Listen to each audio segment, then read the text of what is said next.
Ladies and gentlemen, I would request everyone to please come and join us in the hall as we have the Honorable Governor joining us in a while.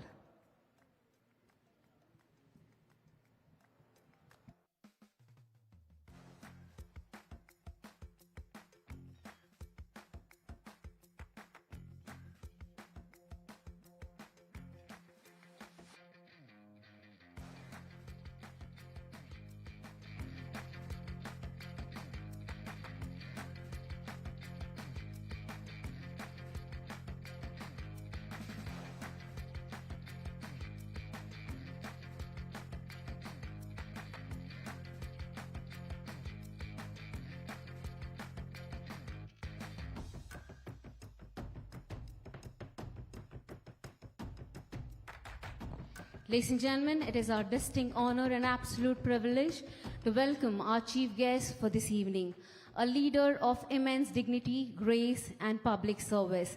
Ladies and gentlemen, please put your hands together and join me in a resounding applause to welcome the Honorable Governor of Telangana, Shri Shiv Pratap Shukla ji. जोरदार तालियां बजती रहनी चाहिए जब तक sir stage पर नहीं आ जाते हैं.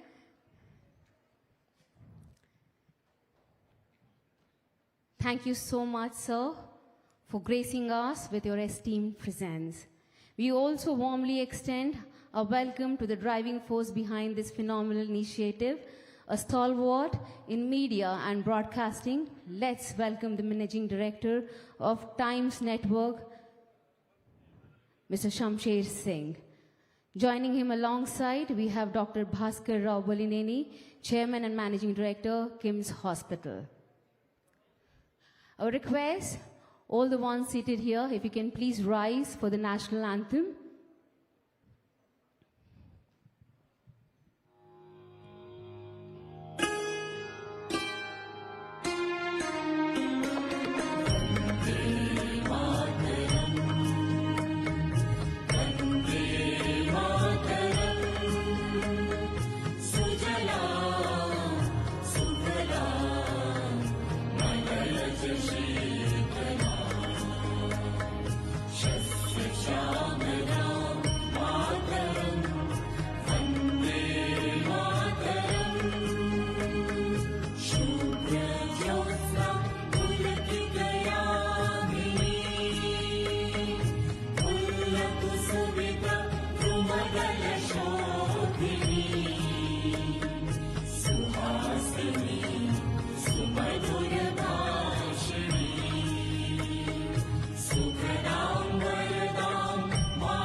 Namavi Kamalam, Namavi Kamalam, Ambala.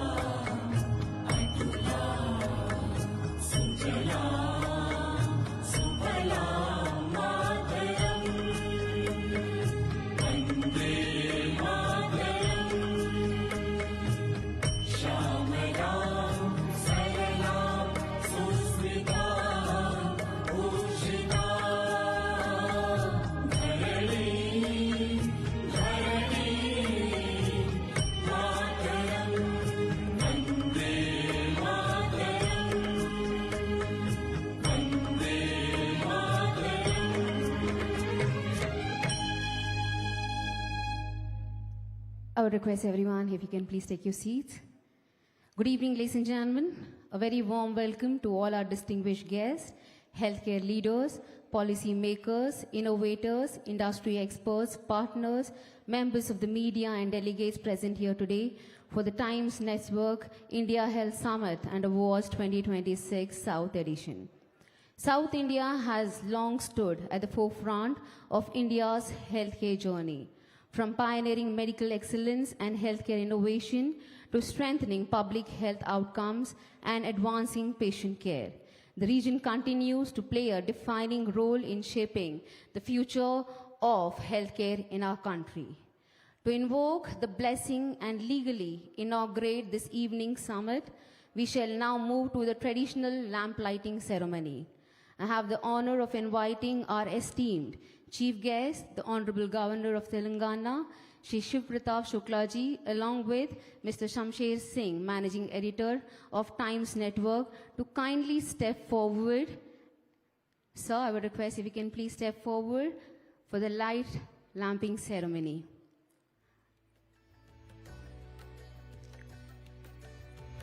I would request Dr. Bhaskar Rao Garu also to please step forward.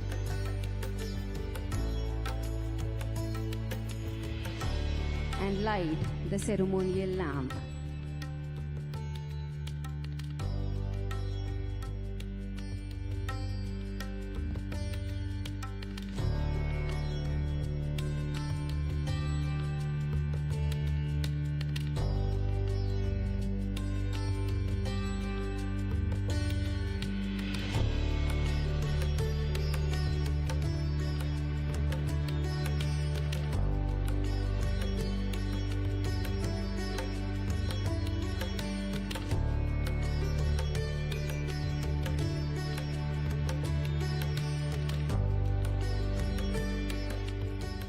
May this light symbolize the eradication of diseases, the elimination of healthcare innovation, and bright the health future of our nation.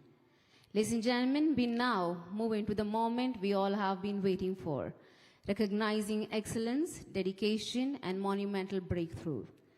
Welcome to the first segment of the India Health Awards 2026 South Edition. These awards recognize the institutions and individuals who have demonstrated unparalleled brilliance in medical care, patient service, and healthcare infrastructure across the southern region. I would request Shri Shiv Pratap Shukla sir and Mr. Shamsher Singh sir to kindly do the honors of presenting our first set of awards. So now, ladies and gentlemen, let's move with our first category of award, which is the Eminent Excellence in Functional Neurosurgery, Telangana. And the award goes to Dr. Dhananjay Rao, the Consultant Neurosurgeon, Apollo Hospitals. I want everyone, please put your hands together and give a round of applause.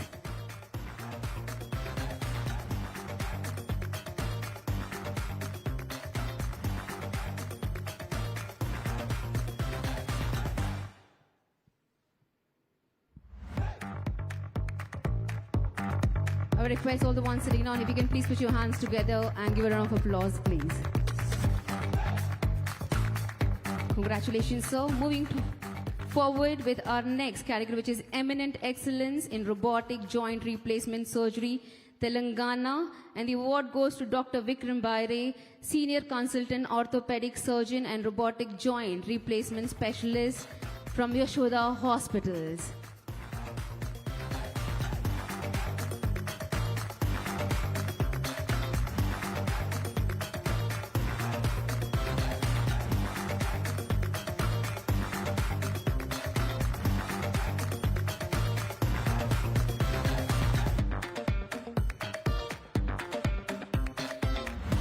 Congratulations, sir.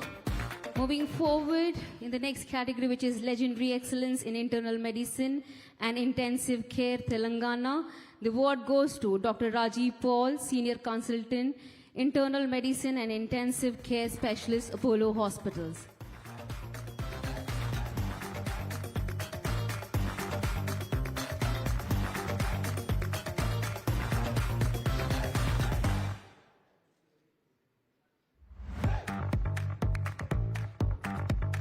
Moving forward, our next category, which is Center of Excellence in Varicose Veins, Evis Vascular Center, Dr. Raja V. Kopala, Vascular and Interventional Radiologist, Founder, CEO.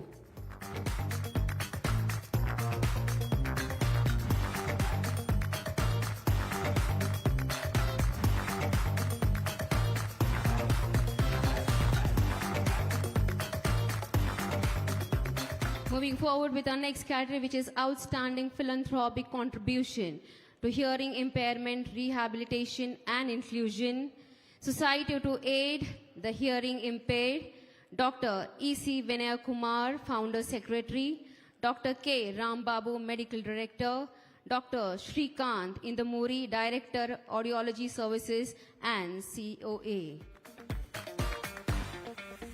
The whole team belongs from Sahi.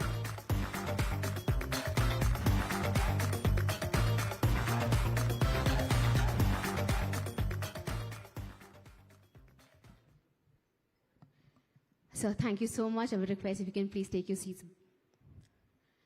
Ladies and gentlemen, it is now time to listen to words of profound wisdom, leadership, and vision. To address this gathering and share his thoughts on the future of healthcare in our state and nation, I would request everyone, please put your hands together for Honorable Governor of Telangana, Shri Shiv Pratap Shukla ji. So I would request if you can please share a few words with the lovely gathering who have joined us here this evening.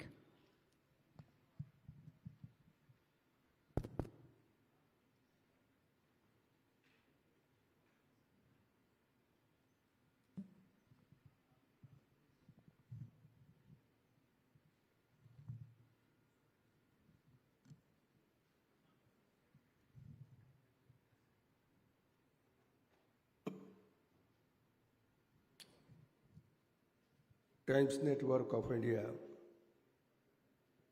Health Summit and Award 2026.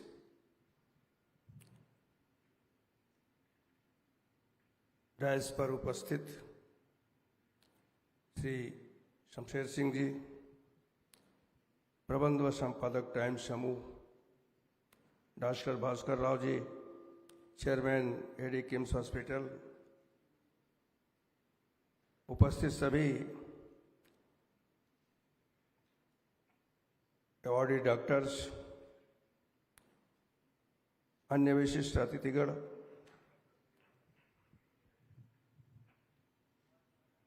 देवियों तथा सज्जनों, आप सभी को मेरा नमस्कार।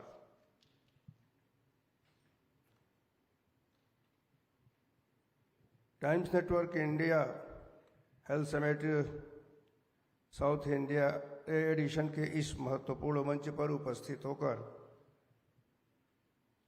मैं स्वयं अत्यंत प्रसन्नता का अनुभव कर रहा हूं। स्वास्थ्य के क्षेत्र में समागम के लिए सभी आयोजक और चिकित्सक क्षेत्र से दिग्गजों को बधाई देता हूं।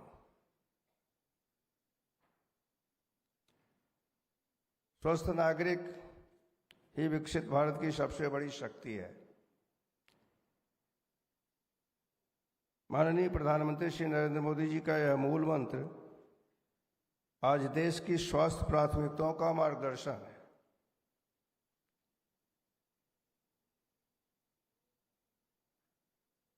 आज हमारा देश विश्व की सबसे बड़ी और सबसे गतिशील स्वास्थ्य व्यवस्था का संचालन कर रहा है। वास्तव में स्वास्थ्य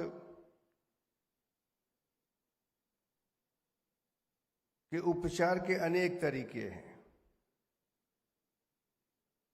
अभी कल भी आने वाले कल में योग दिवस है 21 जून, और भारत के प्रधानमंत्री के सफल प्रयास के बाद यूएनओ ने पूरे विश्व के लिए माना और अब तक 177 ऐसे देश हैं जो भारत के इस योग को अपने स्वास्थ्य को अपनाने के लिए कर रहे हैं।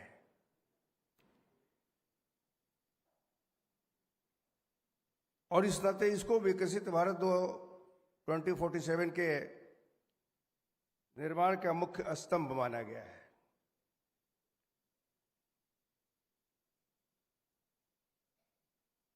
उसी प्रकार से आयुष्मान भारत योजना, मैं समझता हूं कि विश्व की सबसे बड़ी वित्त पोषित यह योजना है जो स्वास्थ्य विभाग के क्षेत्र में है, और 5 लाख रुपए तक के इलाज को उन गरीबों के लिए जो अपना इलाज नहीं करा पाते थे। ऐसे करोड़ों परिवार इससे लाभान्वित हुए।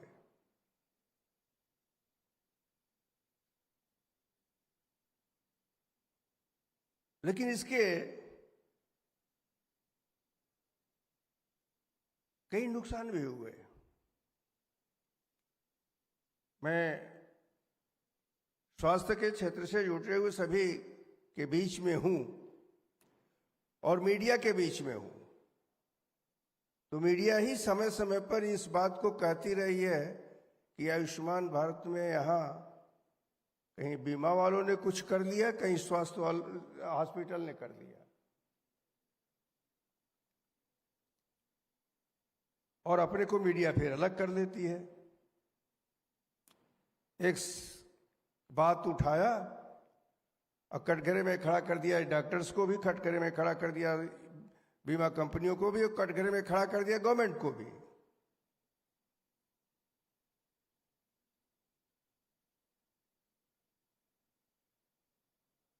तो मुझे लगता है कि ऐसा अगर कहीं भी होता है तो और किसी के साथ न्याय और अन्याय की बात हो या न हो, लेकिन मैं निश्चित रूप से कह सकता हूं कि उन करोड़ों लोगों के प्रति जो गरीब हैं और अपना इलाज नहीं करा सकते हैं, उनके प्रति तो अन्याय होता ही है। इस नाते बड़े बेहतरी के साथ इस पर विचार करना चाहिए।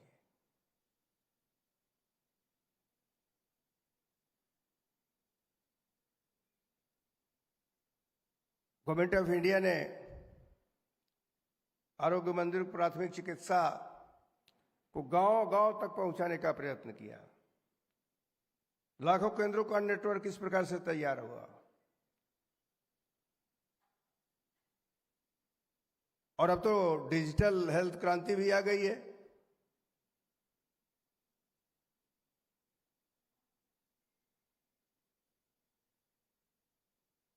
अब वो जमाना तो खत्म हो गया है जब डॉक्टर्स नाड़ी विज्ञान के आधार पर इलाज किया करते थे, दवा किया करते थे। अब तो स्टेप बाय स्टेप सारे टेस्ट होते हैं, उस टेस्ट के आधार पर दवाएं होती हैं और स्मूथली पता लग जाता है कि कहां क्या है आपके शरीर में है।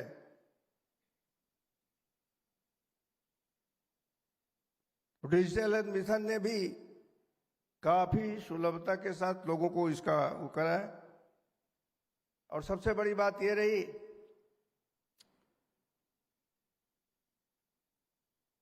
जन औषधि, प्रधानमंत्री जन औषधि केंद्रों के आधार पर लोगों को सस्ती और सुलभ दवाएं मिलने लगी।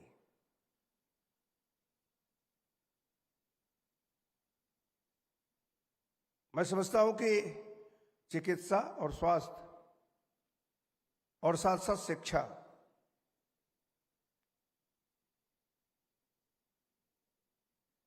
दो 2047 की तरफ बढ़ने के साथ साथ महंगे भी हुए हैं, काफी महंगे हुए हैं। अभी सवेरे भी मैं एक ऐसे ही डॉक्टरों से जुड़े हुए कार्यक्रम में था।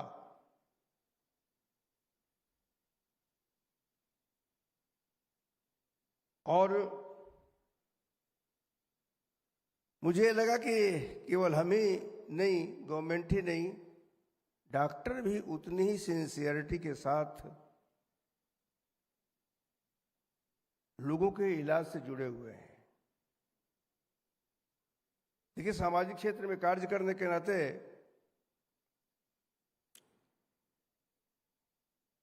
हम लोगों के सामने कई बातें ऐसी आती हैं, अखबारों में आप लोग देखते होंगे, आमतौर पर हॉस्पिटल पर किसी ने आपस में तकरार किया, आरोप लगाया कि मेरे मरीज को डॉक्टर ने, लेकिन वास्तविकता यह है कि कोई भी डॉक्टर अपने मरीज को चिकित्सा करता है, उसके वार्ड्स जिस प्रकार से आरोप लगाते हैं, मैं उस तक सहमत नहीं हो पाता हूं। जो डॉक्टर चिकित्सा करने के लिए है वही डॉक्टर,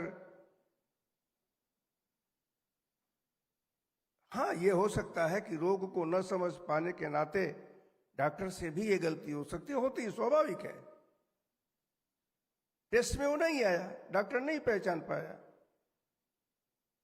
इस तरह समाज के लोगों को भी अपनी जागरूकता इधर जागृत करनी चाहिए और डॉक्टर को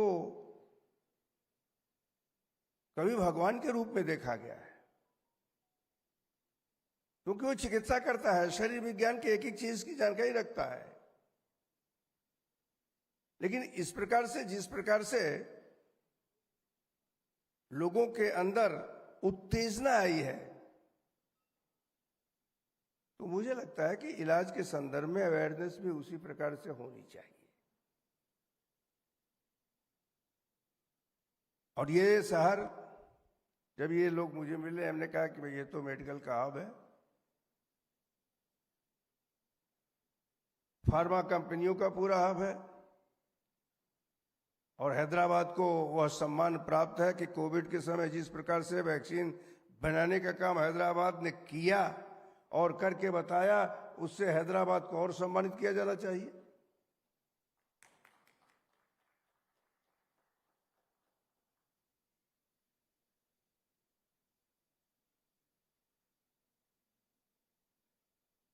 इस नाते फार्मा बायोटेक वैक्सीन के निर्माण की स्थिति में जिस प्रकार से आया, टूरिज्म के क्षेत्र में और तकनीकी व्यवस्थाओं के दृष्टि से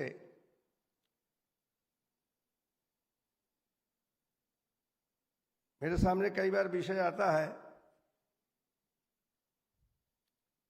जब ऑफिशियल्स ऐसे होते हैं, सीनियर अफसर्स होते हैं, आते हैं, तो मैं उनसे पूछता हूं कि क्या है, इतने वर्षों तक राज्य की सेवा किया, अब क्या इरादा है। वो कहीं बिहार के होते हैं, कहीं उत्तर प्रदेश के होते हैं, कहीं अन्य प्रदेशों के होते हैं। तो हमने कहा, वो कहते कि मैं सेटल तो हैदराबाद में होने जा रहा हूं।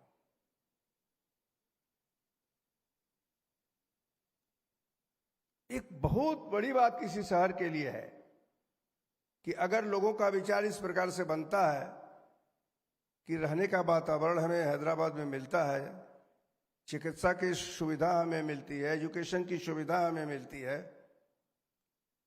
तो उस शहर के लिए यह गौरव है।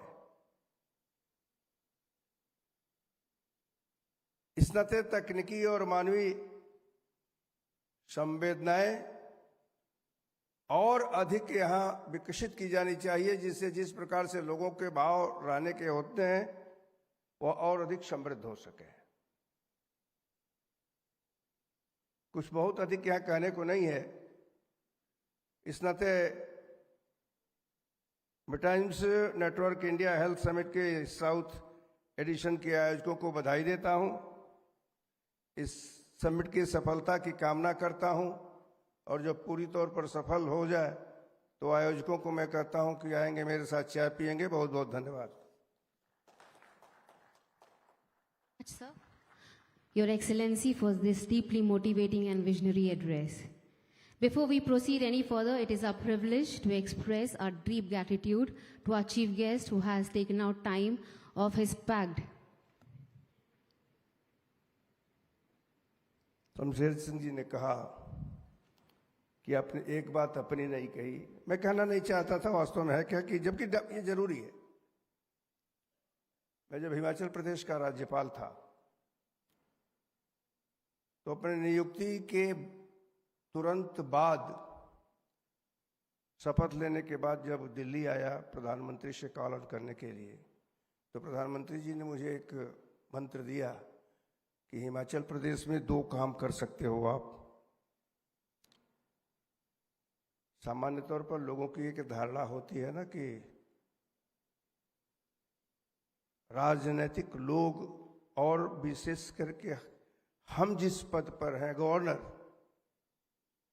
बड़ी सुविधा के साथ रहते हैं और गवर्नर का तो कोई काम ही नहीं होता है। लेकिन मेरे ख्याल से अगर मेरा सोशल मीडिया आप देखेंगे तो आप ये पाएंगे कि किसी भी पॉलिटिकल पार्टी के राजनीतिक कार्यकर्ता से अधिक मैं स्वयं काम करता हूं। और मेरा काम होता है सामाजिक काम, मेरा काम कोई राजनीतिक काम नहीं होता है। राजनीति से गवर्नर से कोई मतलब नहीं है। तो उन्होंने मुझे मंत्र दिया कि वह नशे के विरुद्ध अभियान चलाओ, और मैंने उसको चलाया। शुरुआती दौर में मुझे कोई सफलता नहीं मिली, लेकिन धीरे धीरे जब मैं मन बना लिया तो मैं गांवों तक जब गया और उसमें वहां की मीडिया ने मेरा बहुत साथ दिया। पॉलिटिकल पार्टी के लोग एक शब्द नहीं बोलते थे, लेकिन जब पंचायतों ने ये तय किया कि गवर्नर के इसके प्रोग्राम के साथ हम हैं और हम अपने पंचायत में उन परिवारों को पंचायत की सुविधा ही नहीं देंगे जिस परिवार में नशा होता हो। ये बात इतनी गूंजी कि अब सब सरकारें तो वोट के आधार पर बनती है ना, और वोट बोल रहा था कि हम अपने पंचायत में सुविधा नहीं देंगे, तो सभी जुड़े। और हिमाचल में, पंजाब में आप लोगों को ताज्जुब होगा कि अगर घर के अंदर बच्चा डेथ कर गया है तो वो ये नहीं कहते थे कि हमारा बच्चा ड्रग्स लेकर के मरा है। इस हद तक की स्थिति आ गई थी। देश का पहला वह राज्य होगा पंजाब जिसमें नशे की इतनी बुरी प्रवृत्ति है। तो फिर उस अभियान को मैं चलाया और मुझे काफी सफलता मिली। ये लोग हमारे इस मामले में, इस पर्टिकुलर इस पार्ट पर सहयोगी रहे। मैं जब यहां आया तो हवाई अड्डे पर रिसीव करने के लिए मुख्यमंत्री जी पहुंचे थे। तो बात में ये हुआ तो हमने कहा भाई मेरा एक निवेदन आपसे है। तो उन्होंने कहा कि सर बताइए क्या है। तो हमने कहा मैं यही चाहता हूं कि आप मेरे साथ जुड़ करके तेलंगाना में भी नशा मुक्त तेलंगाना का कार्यक्रम शुरू करें। और कल अभी स्कूल के बच्चों के साथ किट वितरण का कार्यक्रम उन्होंने किया, और साथ ही साथ मैंने उन सभी बच्चों को नशा न करने की का एक शपथ दिलाया। वह शपथ बाकायदे हुआ। वैसे ये अलग बात है कि विज्ञापन पाने के बाद ये लोग जो है मुख्यमंत्री के उस समाचार को जो किट वितरण हुआ उसको अधिक दिखाए, और ये स्वाभाविक है। तो लेकिन इसको कम किए। मुझे लगता है कि सभी लोगों को, विशेष करके डॉक्टर्स को भी और सभी लोगों को भी इसके साथ जुड़ना चाहिए और नशा मुक्त तेलंगाना बनाने के लिए अगर प्रधानमंत्री इस बात की अपील कर सकता है नशा मुक्त भारत हमें बनाना है, तो हम नशा मुक्त तेलंगाना क्यों न बनाए। मैं वहां पहुंच गया था, इन्होंने हमको कहा कि उसको कहे आप नहीं। मैं इसमें कहना नहीं चाहता था कि धीरे धीरे अपने आप प्रचारित हो जाएगा, लेकिन चूंकि इन्होंने कहा इस नाते मैंने इस बात को आप लोगों के समक्ष रखा है, और डॉक्टर्स तो उसमें सबसे अधिक सहयोगी हो सकते हैं। मेरा उनसे आग्रह है कि निश्चित रूप से परिवारों को बचाने का काम करेंगे। वैसे तो जीवन बचाने का आप काम करते ही हैं, लेकिन जीवन एक बचाते हैं, थोड़ा और आगे बढ़ेंगे तो पूरा पूरा परिवार बचा लेंगे। बस सर के लिए जोरदार तालियां बजनी चाहिए। Thank you so much sir. I now request Mr. Shamsher Singh, Managing Editor of Times Network, to kindly felicitate our chief guest, the Honorable Governor of Telangana, Shri Shiv Pratap Shukla ji, with a special token of our respect and appreciation. Zordar taliyan bajti rehni chahiye.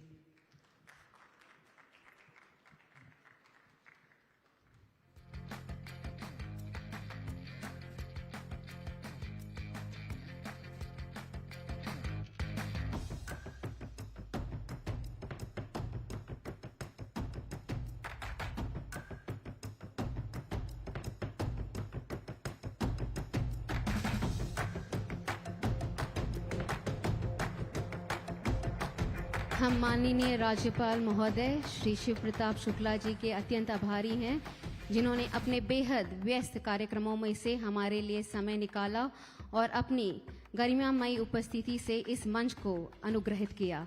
Sir, आपके विचार और आपका मार्गदर्शन हमारे लिए सदैव प्रेरणादायी रहेगा। पूरे टाइम्स नेटवर्क परिवार की ओर से आपका बहुत बहुत धन्यवाद। आभार sir.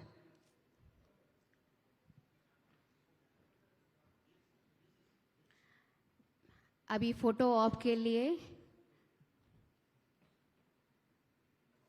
I would request all the awardees who have taken the awards to please join me on this stage for a photo op. Sir, मैं आपसे भी दरखास्त करती हूँ कि प्लीज आप खड़े हो जाएं. Let's capture this beautiful moment.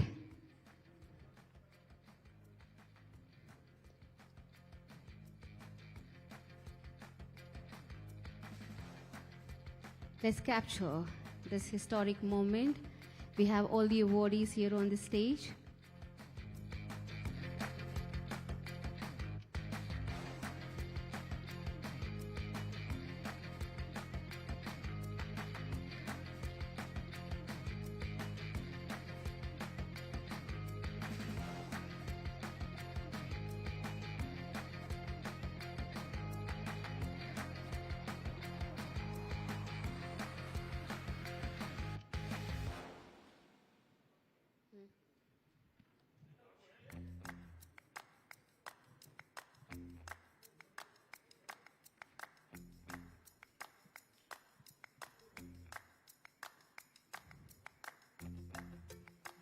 Thank you so much, ladies and gentlemen, for joining us here on this stage. I would request all of you to please take your seat downstairs. Thank you so much. Thank you so much, Honorable Governor, sir, for taking out time from your precious schedule. अब मैं request करती हूँ कि आप सब please खड़े हो जाएं नेशनल एंथम के लिए. I would request everyone to please rise for the national anthem.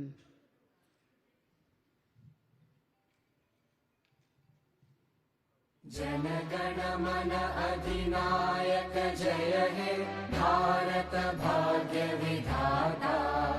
Punjab Sindh Gujarat Maratha Dravid Utkal बंगा. विंध्य हिमाचल यमुना गंगा उच्चल जलधि तरंगा.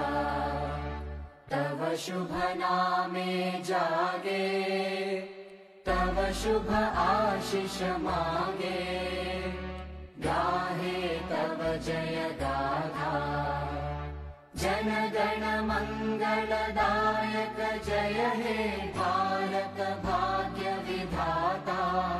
जय हे जय हे जय हे जय जय जय जय हे. जय हिंद, भारत माता की. Thank you so much. देवियों और सज्जनों, अब माननीय राज्यपाल महोदय अपने अन्य राजकीय दायित्वों के लिए हमारे बीच से प्रस्थान कर रहे हैं. मैं आप सभी से दरखास्त करती हूँ कि प्लीज एक बार खड़े होकर तालियों की गड़गड़ाहट के साथ सर का धन्यवाद करें. तालियां बजती रहनी चाहिए.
May I request everyone to please take your seats and get settled down.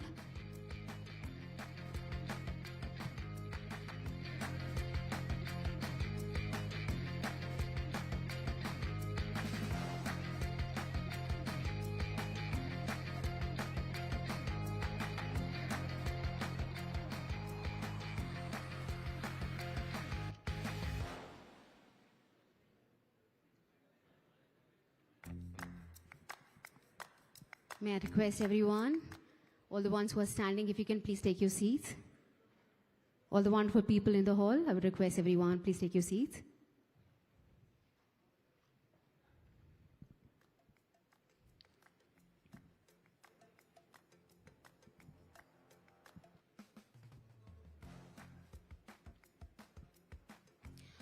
All right, ladies and gentlemen, it was wonderful having our Honorable Governor of Telangana.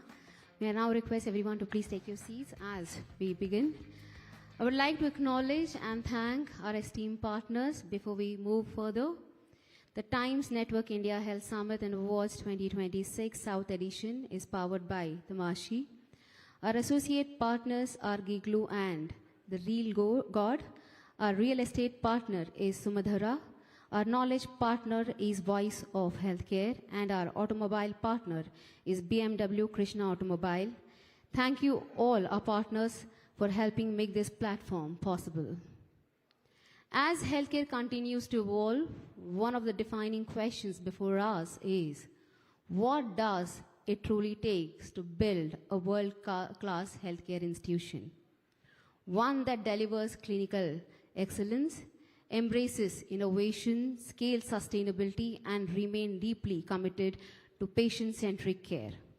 To explore this important theme, we now move to our next session, Building a World-Class Healthcare Institution.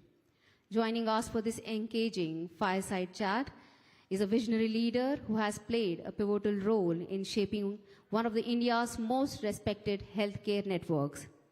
I want everyone, please put your hands together as I welcome on stage Dr. Bhaskar Rao Bolineni, Chairman and Managing Director, KIMS Hospital. Dr. Rao's leadership has been instrumental in establishing KIMS as a benchmark for quality healthcare, clinical excellence, and healthcare accessibility across the region. In conversation with him will be Ms. Kalpana Sharma, editor Times Now.in, who will moderate this insightful discussion. Ladies and gentlemen, please put your hands together. And over to you, Kalpana. Thank you. So we are here to really go through an inspiring journey. And before I really start asking questions, I want to ask you that, what are some decisions that you feel really helped take KIMS to the level that it is today? If you can recall some really good decisions that you feel helped. When we start this healthcare, I have had these ideas how to shape this healthcare. There are three important things. One is the stakeholders of the healthcare. When I was a consultant, I understood that three important people are the healthcare. One is the most important person of stakeholder is in healthcare is patients. The second most important people is the human resources, that is doctors, and as well as the staff, medical and non-medical staff. The third most important person is the investors. If you can able to satisfy all these three things, three people, I think you are very successful. So what I realized, these three people are need. The patients expects a quality, affordability, accessibility. These are the three important things the patients expects. As long as you deliver that, patients will be safest. That will only come when we start with a multi-speciality hospital and a full-time consultants in the organization that can able to satisfy these things. The second important thing, human resources, that is consultants, doctors, doctors, nursing staff, and all of them.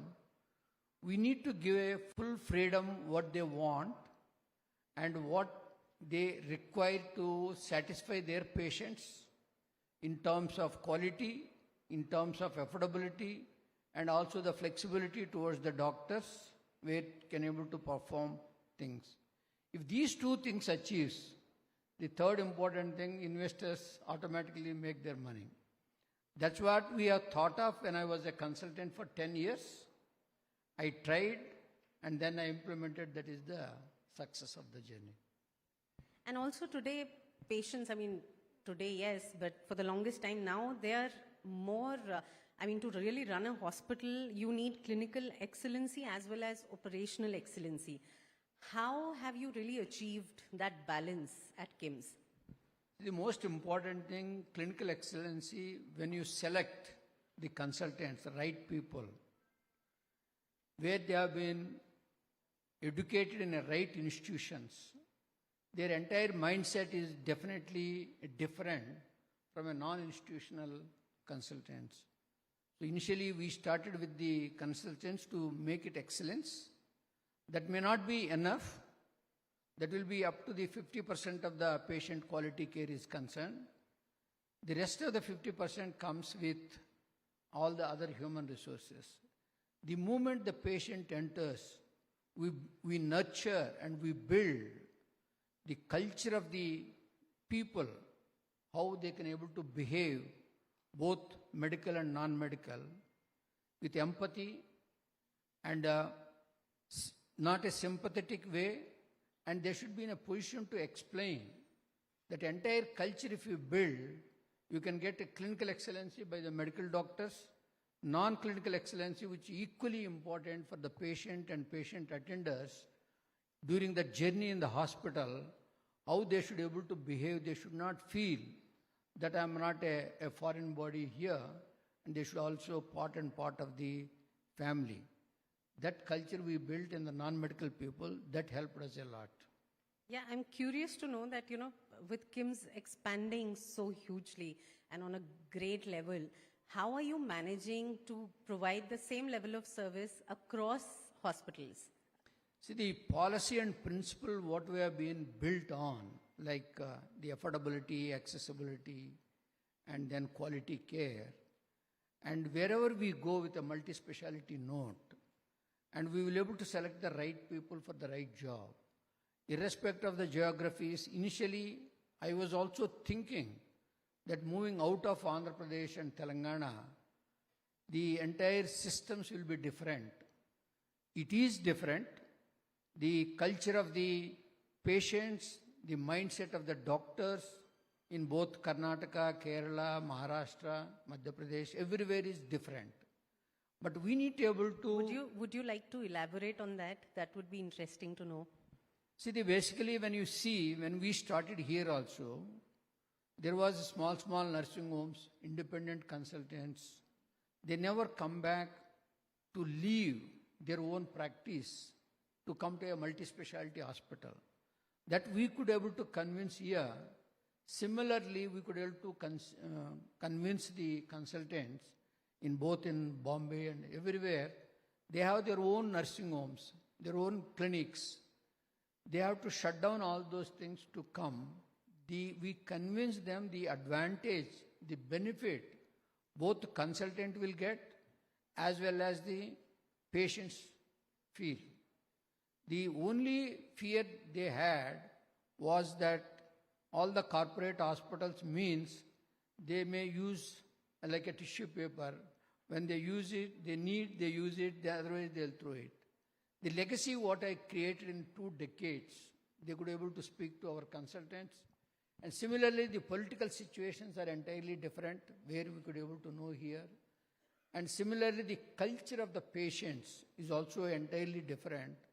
When we set right the house perfectly, by keeping all the consultants in-house, then rest all will fall in line.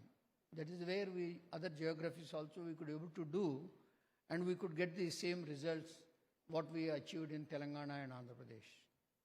As a health editor, I've come across so many patients that there's a growing mistrust in hospitals that they'll make you go through extra tests and unnecessary scans and procedures to make money. How would you like to defend KIMS in this aspect? See, basically, it is not a fault of organization, not a fault of doctors. One important thing, the defensive medicine has come. To overcome that, that's what I keep on, build the culture. We need to explain each and every step, whatever we are doing. The proper counseling of the patient will definitely understand what we are doing, why we are doing, so that if he understands all those things, he'll never feel that we are doing an unnecessary test or unnecessary procedures. And we also have some feedback mechanism within the organization. If somebody is also following these type of things, we will take a really different actions. So that is the most important is you need to counsel the patient properly. It is not just one-time counseling. It is every day. More than a patient, you need to be able to counsel the patient attenders, especially when you get a small complication. You need to explain the complication, what will be the outcome of this complication, why we are staying a little longer time. If that culture has been built not only with the medical, but also with the administration and all the patient care executives, all the billing people, so that there should be a connection from the patient journey within the organization from top to bottom. Once you achieve that, I think all these things will be able to go off. If you don't explain anything, you keep on doing the investigations, then that will be able to create. Correct. Rightly said, because transparency is very important. I'll take you back to a question that I asked about clinical excellency and operational excellency. So in your clinical practice and operations, how much has AI evolved things? Is the adaptation rather new and you're planning to scale up? Please tell us about that. See, basically the AI in certain aspects will definitely help. In certain aspects, it will be a little bit of a disadvantaged position. Recently, we saw one of the WhatsApp. The corporate bill has come and feed to the AI. The bill was 11 lakhs. According to the AI, it is only 20,000 rupees. So, see what is AI does. If you feed the entire right things to the AI, it will give much faster than a human being which can do the same time, same job, much faster. If you don't feed rightly, it will give all the wrong answers. That is as far as whether it is a billing, whether it is a technology or anything. There are certain areas AI has really improved, like we have seen in a MRI, AI-enabled one, where previously the cerebral stroke, which has been a period of 4 hours. We got an AI, now that has been extended to 8 to 10 years to give the thrombolysis, so that the patient quality will improve.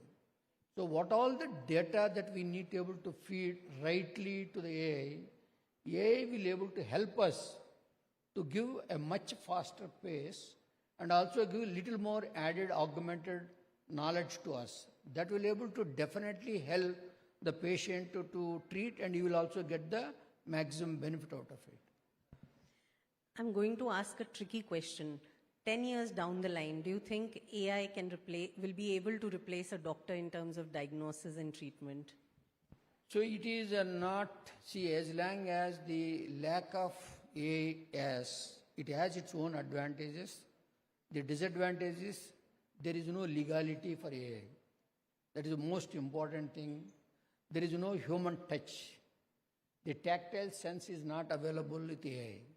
So as long as these two things are not there, and you cannot able to answer the question what the patient is asking, that much of knowledge AI doesn't have.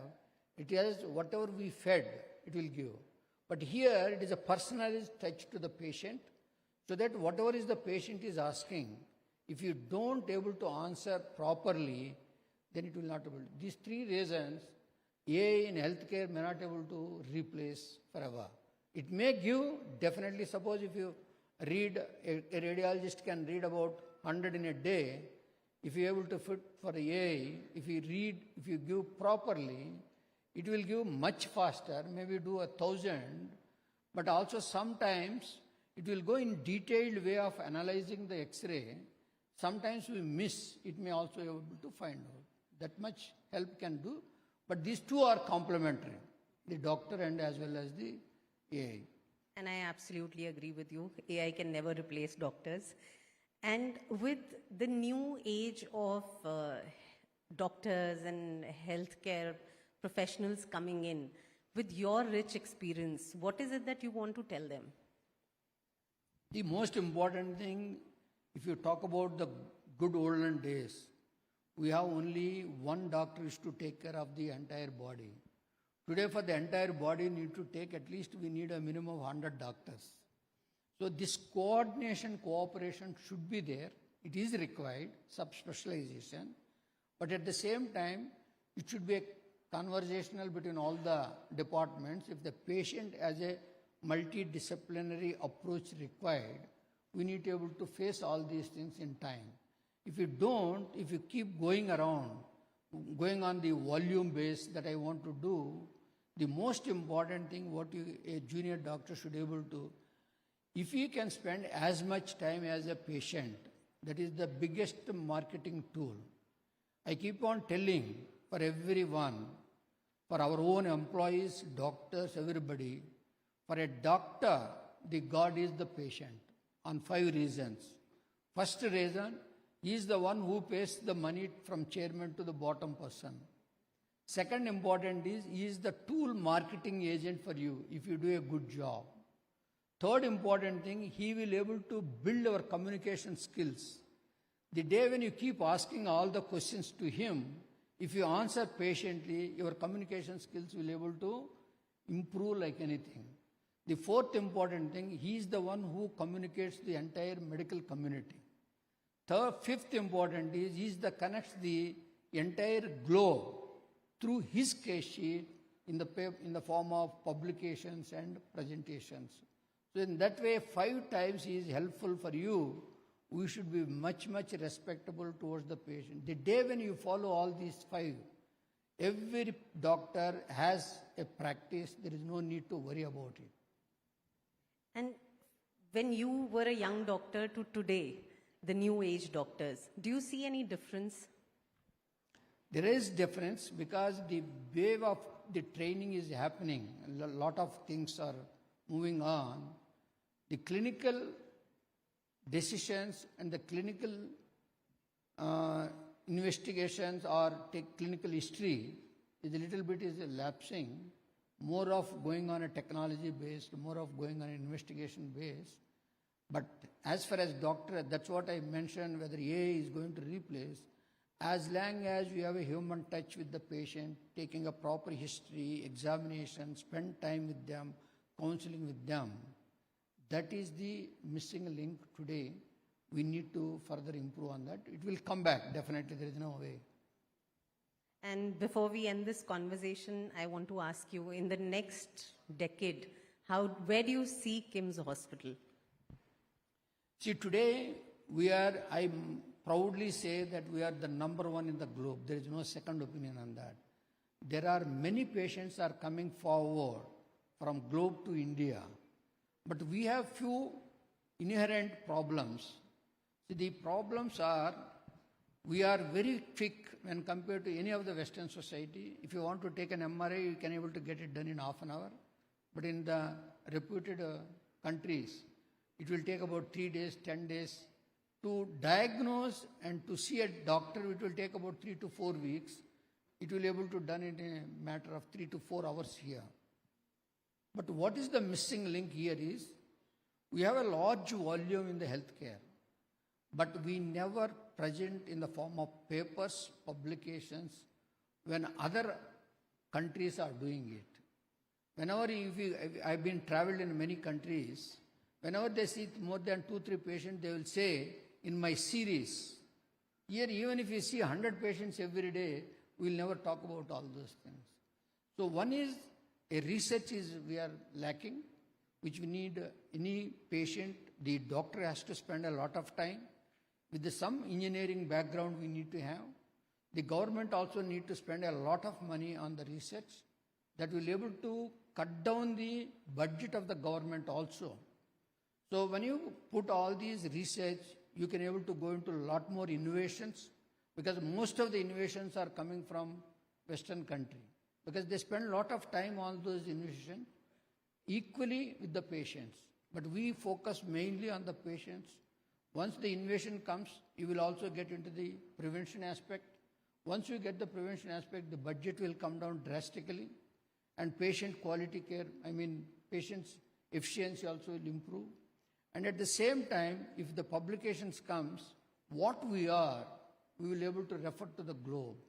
Because of our inherited strength, like we can able to dispose the patient, diagnose the patient, give the treatment in a fast way, the day will come, we expect a lot of patients from the globe to come to India. But the only thing is this missing link of innovations and research, publications, that will take Indian healthcare into a different level.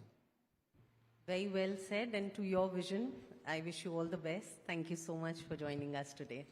Thanks giving all this opportunity with the times now. I will Thank you so appreciate it. much. I want everyone, if you can please put your hands together and give a round of applause.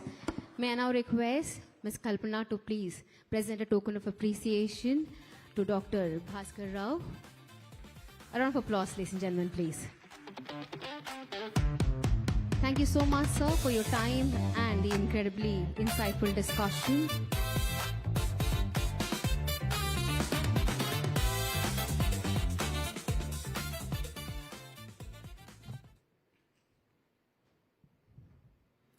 Ladies and gentlemen, healthcare is ultimately built on the dedication of those who choose to serve, heal, and make difference in the lives of others every single day.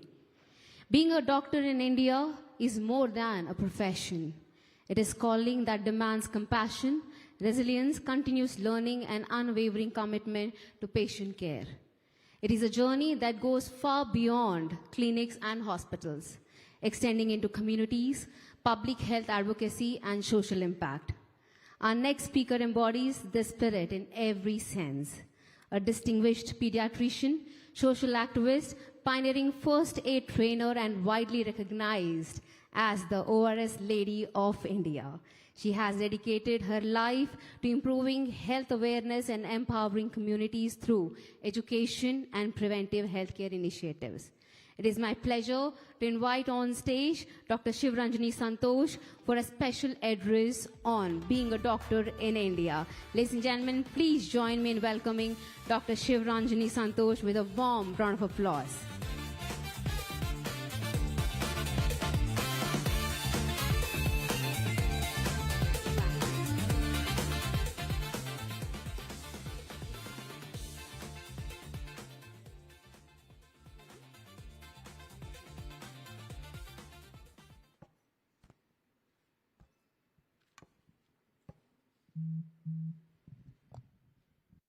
Good evening, everyone. I'm really humbled to be here today in front of all the senior doctors here. It's a privilege to be here today. And thank you, Times Now. Thank you, Samsherji. And thanks to Kalpana and Kiran. Now, this is a topic I chose to speak today, actually. Being a doctor in India, is it a privilege or an extraordinary challenge? What would you all say? I would say both. Okay, so we all know that we navigate one of the most diverse of healthcare landscapes, balancing immense patient loads with the same compassion, patience, and resilience. Thanks to Times Now for recognizing our efforts and celebrating us for saving lives and building healthier communities across India. We, doctors of India, treat patients from every imaginable socio-economic background, and we stretch ourselves to the maximum to provide the best of care to them. We are the frontline workers in the busiest of cities and in the remotest of villages too. Our journey demanded countless sleepless nights, so many sacrifices, so many missed birthdays, so many missed anniversaries. And when our people are sick at home, we are still treating another sick person. Those are the kind of sacrifices we actually make, and only we can understand. But the moment we bring a patient back to life, the moment we see those smiles, all these sacrifices that we make seem worth it, isn't it?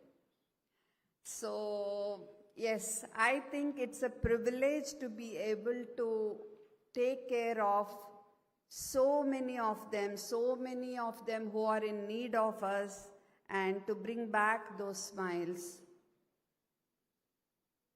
We are able to deliver the state-of-art care. We are able to keep ourselves updated with the latest technology, AI, and everything. And many of us are even venturing out into educating people and empowering people with the right knowledge about healthcare. And no matter what, how much ever AI is here, it can only complement us. It cannot replace the human touch. It cannot replace clinical acumen, and it cannot replace our genuine empathy that we have towards our patients.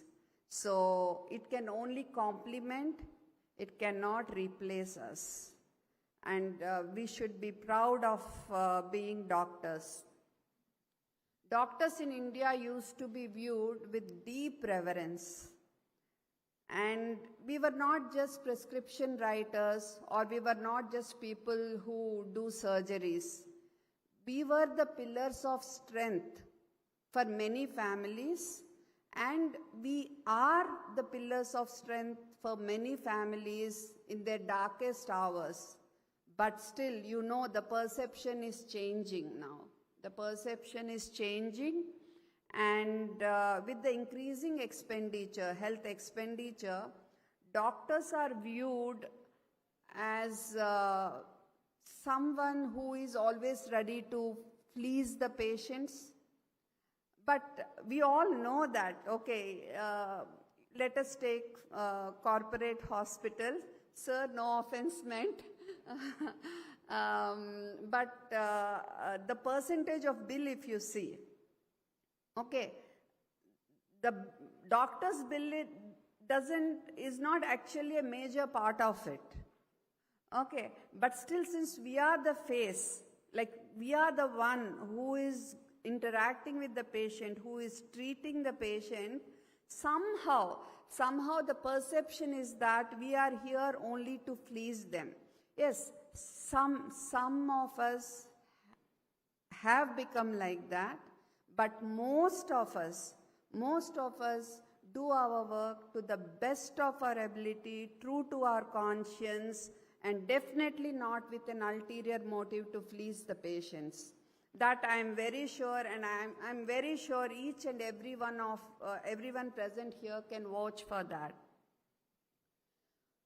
But let me tell you, on one side, India expects doctors to be service-minded, But at the same time, we come under Consumer Protection Act, This is making the doctor-patient relationship very defensive. It is making us like seller and buyer kind of thing. How can that be? That is very contradictory, isn't it?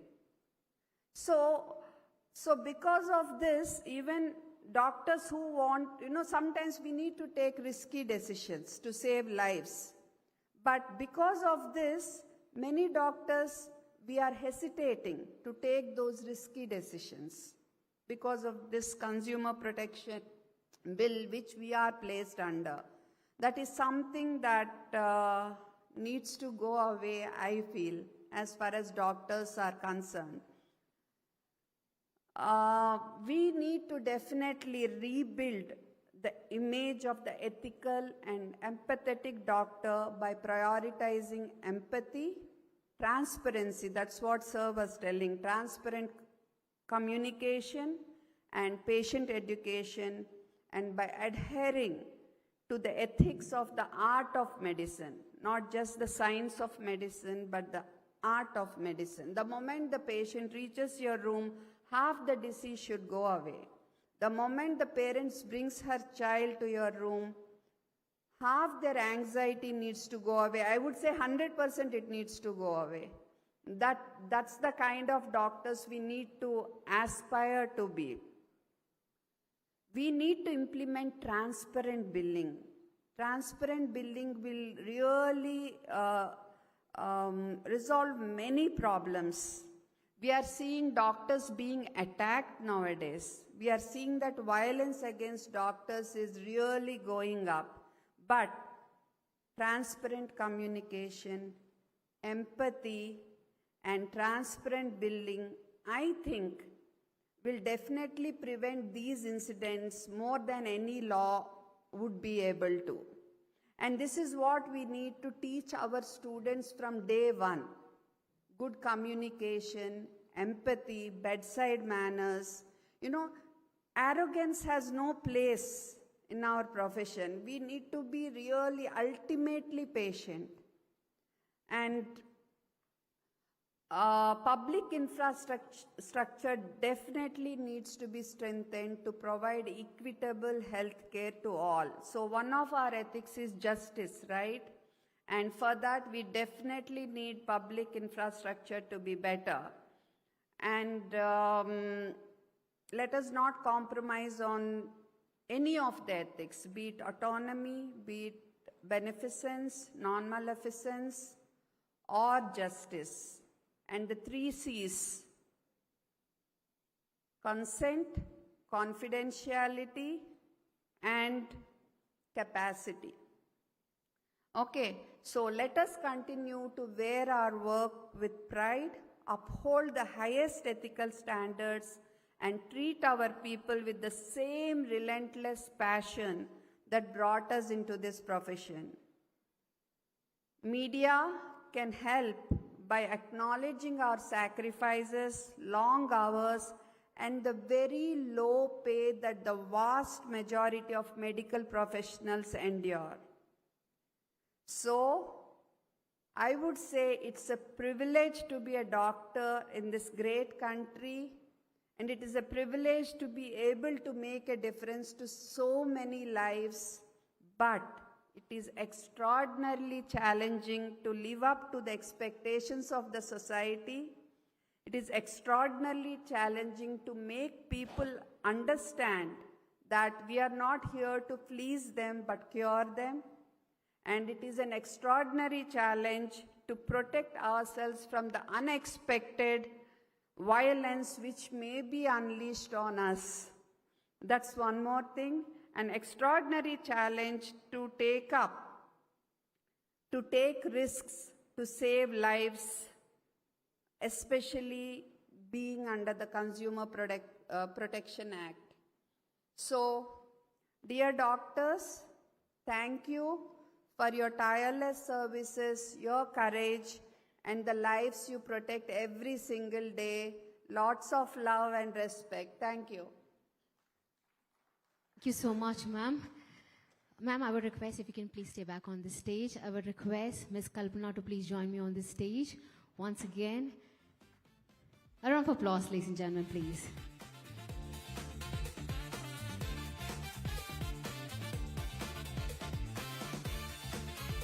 I would request Ms. Kalpana to present a token of appreciation to Dr. Shivaranjani Santosh. Ma'am, I would request if you can please take center stage. A round of applause, ladies and gentlemen, please.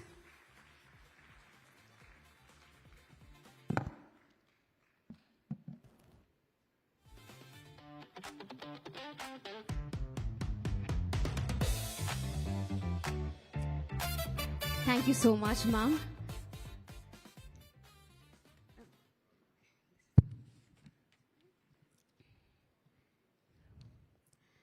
All right, ladies and gentlemen, trust is the foundation of every successful healthcare system.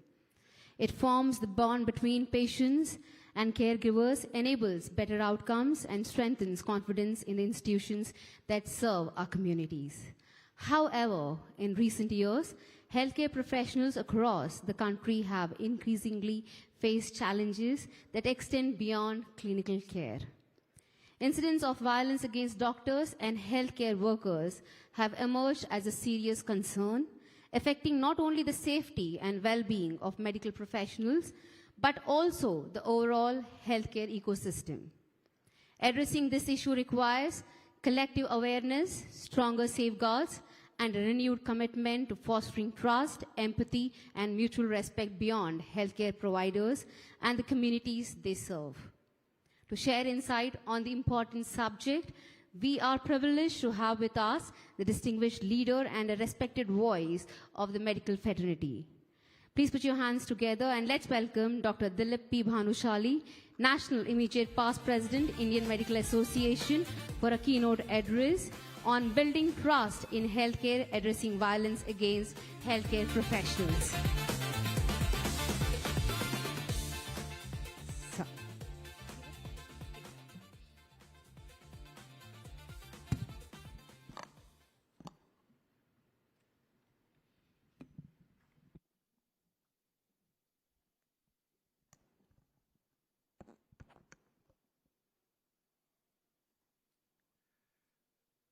Distinguished dignitaries, respected policymakers, fellow healthcare professionals, members of the media, ladies and gentlemen.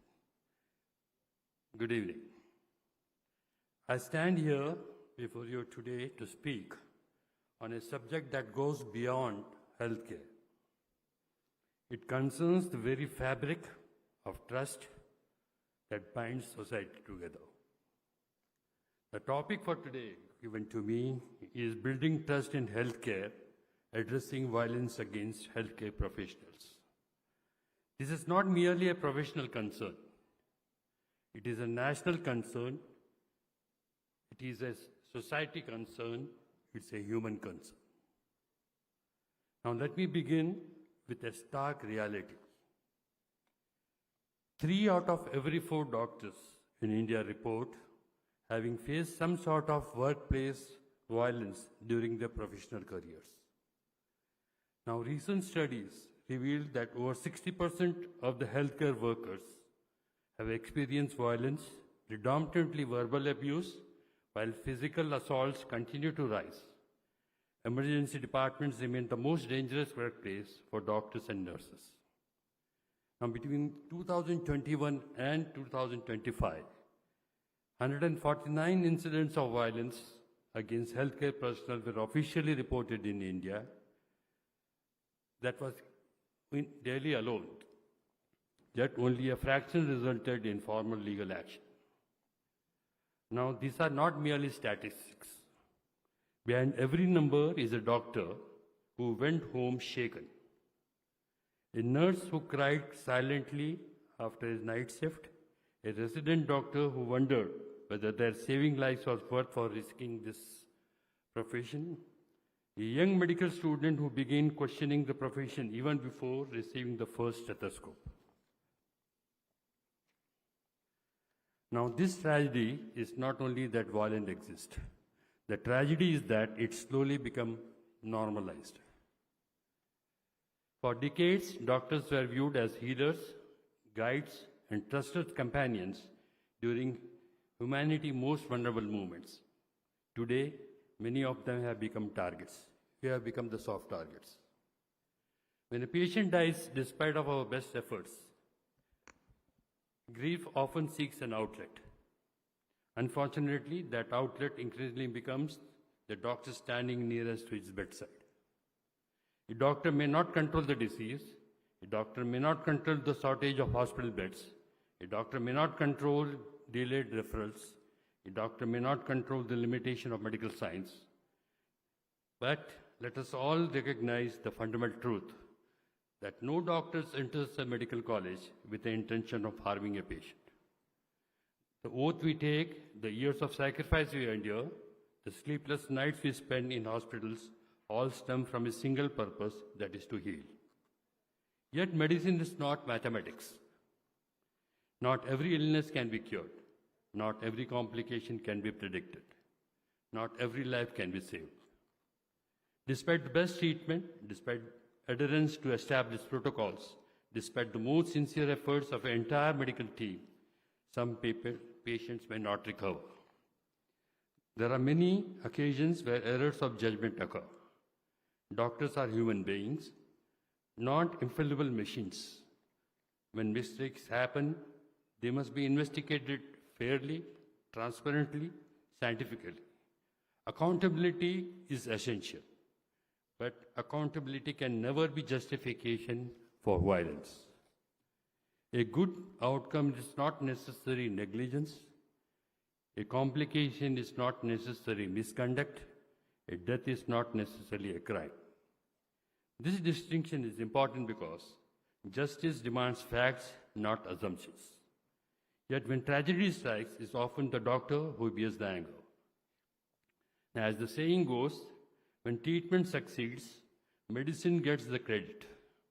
When treatment fails, the doctor gets the blame. Friends, trust is the oxygen of healthcare. Without trust, every prescription is questioned. Without trust, every diagnosis is doubted. Without trust, every conversation becomes a confrontation. And without trust, patients themselves become a bigger victims. As Dr. Bhaskar had rightly said, the importance of communication with the patient is of utmost importance. The Indian Medical Association has constantly maintained that violence against healthcare workers is not merely an attack on an individual doctor, it is an attack on the entire healthcare delivery system. When doctors practice under a fear, defensive medicine increases. When healthcare professionals feel unsafe, morale decreases. When talented young students witness repeated attacks, fewer choose critical specialties. When hospitals become zones of fear, patients' care inevitably suffers. Ultimately, the victim is not the doctor alone. The victim is the patient waiting for treatment. The victim is the family searching for hope. The victim is the society itself. One of the most painful reminders of this crisis was the horrific incident of RGK Medical College and Hospital. Here, I'd like to tell this august audience was that when this happened in Calcutta, IMO was the first organization to respond. And with that, you saw that Supreme Court sumo motu case against took this sumo motu case. It formed a national body to go into the depth of this, recommendation on this. That's all that had happened. But unfortunately, we still see the violence still occurring. The brutal rape and murder of this young doctor shocked the consciences of the nation. The tragedy was not merely about one individual. It symbolized the vulnerability of thousands of healthcare professionals who worked tirelessly through nights, emergencies, pandemics, disasters, and personal sacrifices. It raised the fundamental question: if a doctor is not safe inside a hospital, where he or she is safe? The nation mourned, the medical fraternity grieved, but grief alone is not enough. We need action. Indian Medical Association has repeatedly emphasized the expression of sympathy, however sincere, cannot be substituted for systemic reforms. Now, for the information, I may have gone against Consumer Protection Act of the Supreme Court. The three-bench judgment which came 3 years back clearly were against the doctors getting this. We were arguing that when the lawyers and the judges are out of the preview of Consumer Protection Act, why doctors? We once again went to the Supreme Court series, but unfortunately, this thing was not taken up.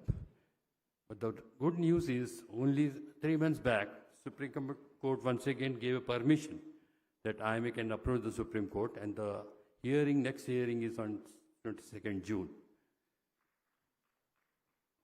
Now, for years, the medical fraternity has been demanding a comprehensive central law for the protection of healthcare personnel and healthcare institutions, while several states have enacted legislations, implementation requires inconsistency, and enforcement is often weak.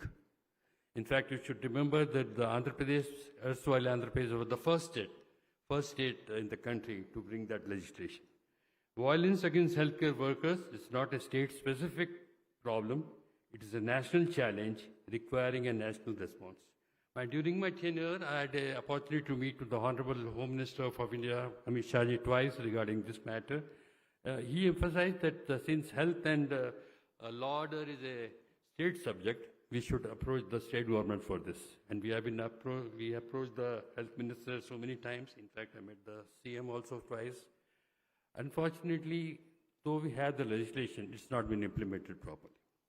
We therefore review our call for a robust central legislation, thus endorse deterrent punishment, mandatory registration of offences, speedy investigation, and time-bound prosecution of those who assault healthcare personnel or damage healthcare facilities. At the same time, laws on paper alone cannot protect doctors. Existing laws must be implemented in a letter and spirit. The certainty of enforcement is often more important than the severity of punishment. Now, here I should say that the law which was passed that day was that 3 years imprisonment with a bailable warrant. What IMA was asking was a 7 years imprisonment and non-bailable warrant. Few of the states have agreed to this, like Maharashtra, Bihar, Haryana. We are asking same thing from the Telangana government also. Let us see how far we'll be successful in this. We strongly advocate adoption of structural crisis management mechanism, such as Code Grey Protocol, successfully implemented in Kerala. Such protocols provide a standardized response to aggressive behavior, mobilize trained personnel, de-escalate conflict, and protect patients, attendants, and healthcare workers alike. Every major healthcare institution in India should have a well-defined Code Grey system backed by training, drills, and accountability. We must also honestly acknowledge another factor contributing to this growing trust deficit. A small number of unethical practices within the healthcare delivery scrutiny and correction should be done. No profession is above accountability. However, isolated incidents are often amplified disappropriately through the sensational television debates, social media trials, cinematic portrayals, and political rhetoric. One medical error becomes a headline. One unethical practitioner becomes the face of the entire profession. One isolated incident becomes a narrative. Unfortunately, in today's age of instant media, news has become so sacrificed for the sensitization. As a society, we must remember that Satyame Jayate does not mean Ardha Satya. Truth is not served by presenting only one side of a complex story. That truth requires a context, truth requires evidence, truth requires fairness. When a medical incident is portrayed selectively, when allegations are present as conclusions, when television studios conduct trials before investigations are complete, the result is not public awareness but public prejudice. The overwhelming majority of doctors work with honesty, competence, and compassion. Yet a few isolated incidents are sometimes projected in a manner that creates the impression that the entire profession is suspect. Such narratives may attract viewership, political mileage, or social media engagement, but they carry a very heavy cost. They weaken public confidence, deepen mistrust, and create an atmosphere where doctors become easy targets and anger and aggression. The society thus loses trust in its health healers, ultimately harms its patients. Now, the results are dangerous. Millions of honest doctors who dedicate their lives to a patient, care becomes suspect in the public imagination.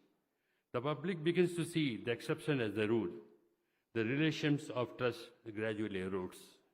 When films repeatedly portray doctors as villains, when social media circulates misinformation without verification, when political discourse seeks easy scapegoats, society begins to lose faith in those who are trying to save their lives. Now, let me be clear. Constructive criticism strengthens healthcare. Sensitization weakens healthcare. Accountability builds trust. Verification destroys trust. Not verification. We must remember, a profession cannot be judged by its rare failures, but by the millions of lives it touches every day. Every morning across India, doctors enter hospital knowing that they will witness pain, uncertainty, suffering, and sometimes death. Yet they continue, not because the profession is easy, but because the profession is noble. A doctor misses family functions and attends emergencies. A resident works through exhaustion. A surgeon carries the emotional burden of every outcome. A nurse comforts strangers at moments when family members cannot remain present. These stories rarely become headlines. Yet they are repeated thousands of times every single day across the nation. Ladies and gentlemen, the time has come to move from outrage to solutions. The Indian Medical Association proposes a multi-pronged approach to this. First, stronger legal protection. Violence against healthcare professionals must invite swift and certain consequences. Mandatory FIR registration should be ensured. Existing laws protecting healthcare workers must be uniformly enforced across the states. Fast-track investigation and prosecution mechanisms should be established. Second, safer hospitals, designate them as safe zones. Declare those areas as safe zones. Every healthcare institution should undertake regular security audits. Adequate CCTV surveillance, trained security personnel, panic alert systems, and controlled access zones should become standard practice.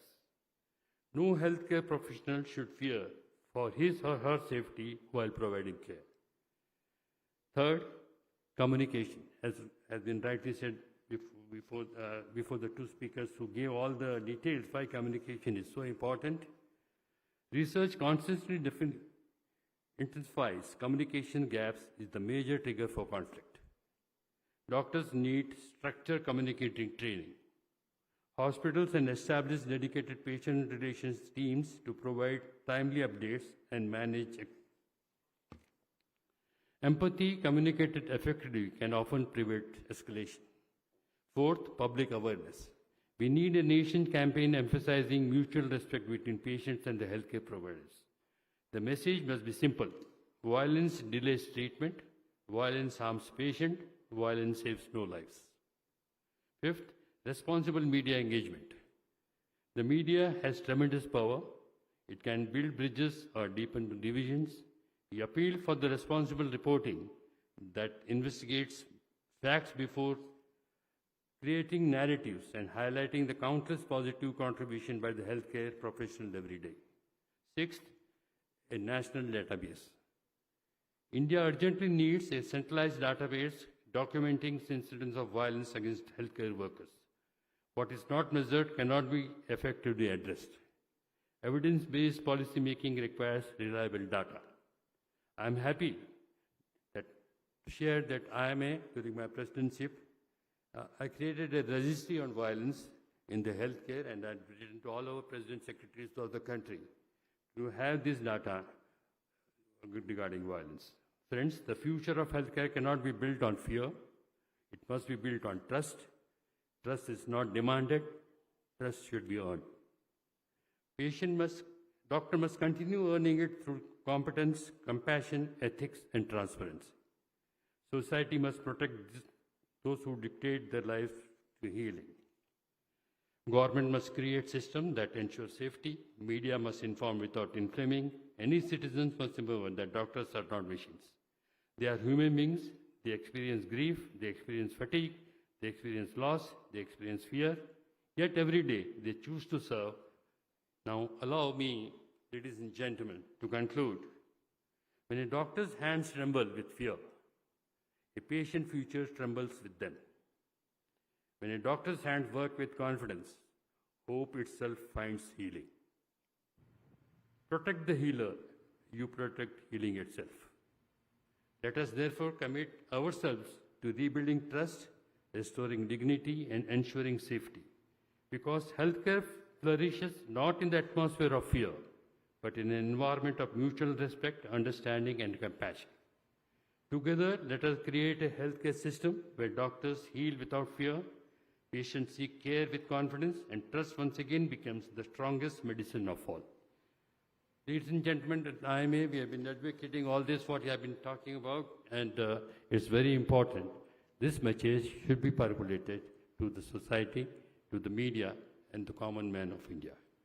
Thank you, ladies and gentlemen, and thank the Times Now people for calling me and me this opportunity. Jai Hind, Jai Hind. Thank you so much, sir. So I would request if we can please stay back on the stage. As I invite Ms. Kalpana also to please join me on the stage. Thank you so much, sir, for the stellar keynote address. As you have beautifully articulated one of the most critical challenges of our time, addressing the issue of violence against healthcare professionals. May I request Ms. Kalpana to please present a token of appreciation to Dr. Dilip. I want everyone, if you can please put your hands together.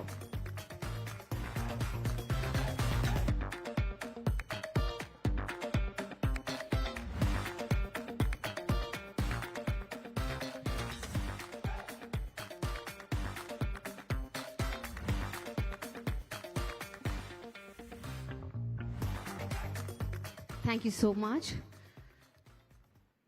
Ladies and gentlemen, leadership in today's fast-paced world demands far more than expertise and experience.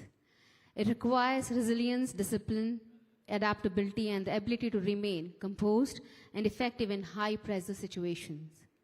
Whether in public service, healthcare, business, or governance, the challenges of leadership are often accompanied by intense physical and mental demands. The ability to maintain peak performance while navigating complexity has become an essential attribute of successful leaders. Our next session explores this very theme through the lens of one of country's most respected law enforcement leaders. We are privileged to welcome Shri C.V. Anand Garu, IPS Director, General of Police, Telangana, whose distinguished career has been defined by leadership, public service, and unwavering commitment to excellence. In a special conversation on the resilient leader balancing elite, physical fitness, and mental agility in high-stress roles, we will share valuable insights on discipline, fitness, mental well-being, and sustaining high performance in demanding leadership positions. To moderate this session, I would also like to invite on stage, with your round of applause, Ms. Reema Gautam, Senior Producer, TimesNow.in. I want everyone, please join your hands together and let's welcome Shri C.V. Anand Garu onto the stage.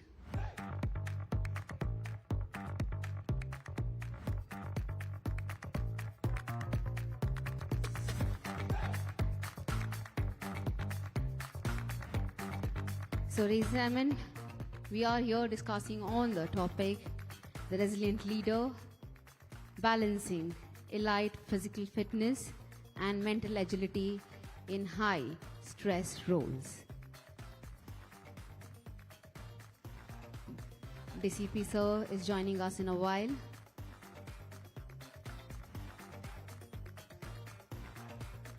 The discussion which we had previously has addressed the most critical challenges of our time, addressing the issue of violence against healthcare professionals is not just a policy matter. As Sir rightly pointed out, it begins with rebuilding the foundational fabric of trust within our healthcare ecosystem. So yes, ladies and gentlemen, we have with us Shri C.V. Anand Garu, IPS Director General of Police, Telangana. May I request everyone if you can please join your hands together and give a round of applause as Sir joins me here on the stage.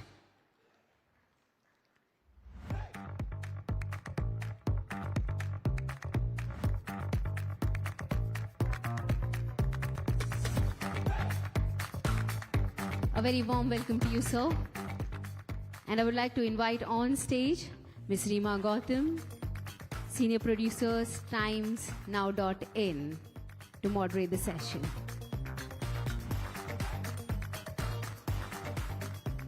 Ms. Reema, over to you.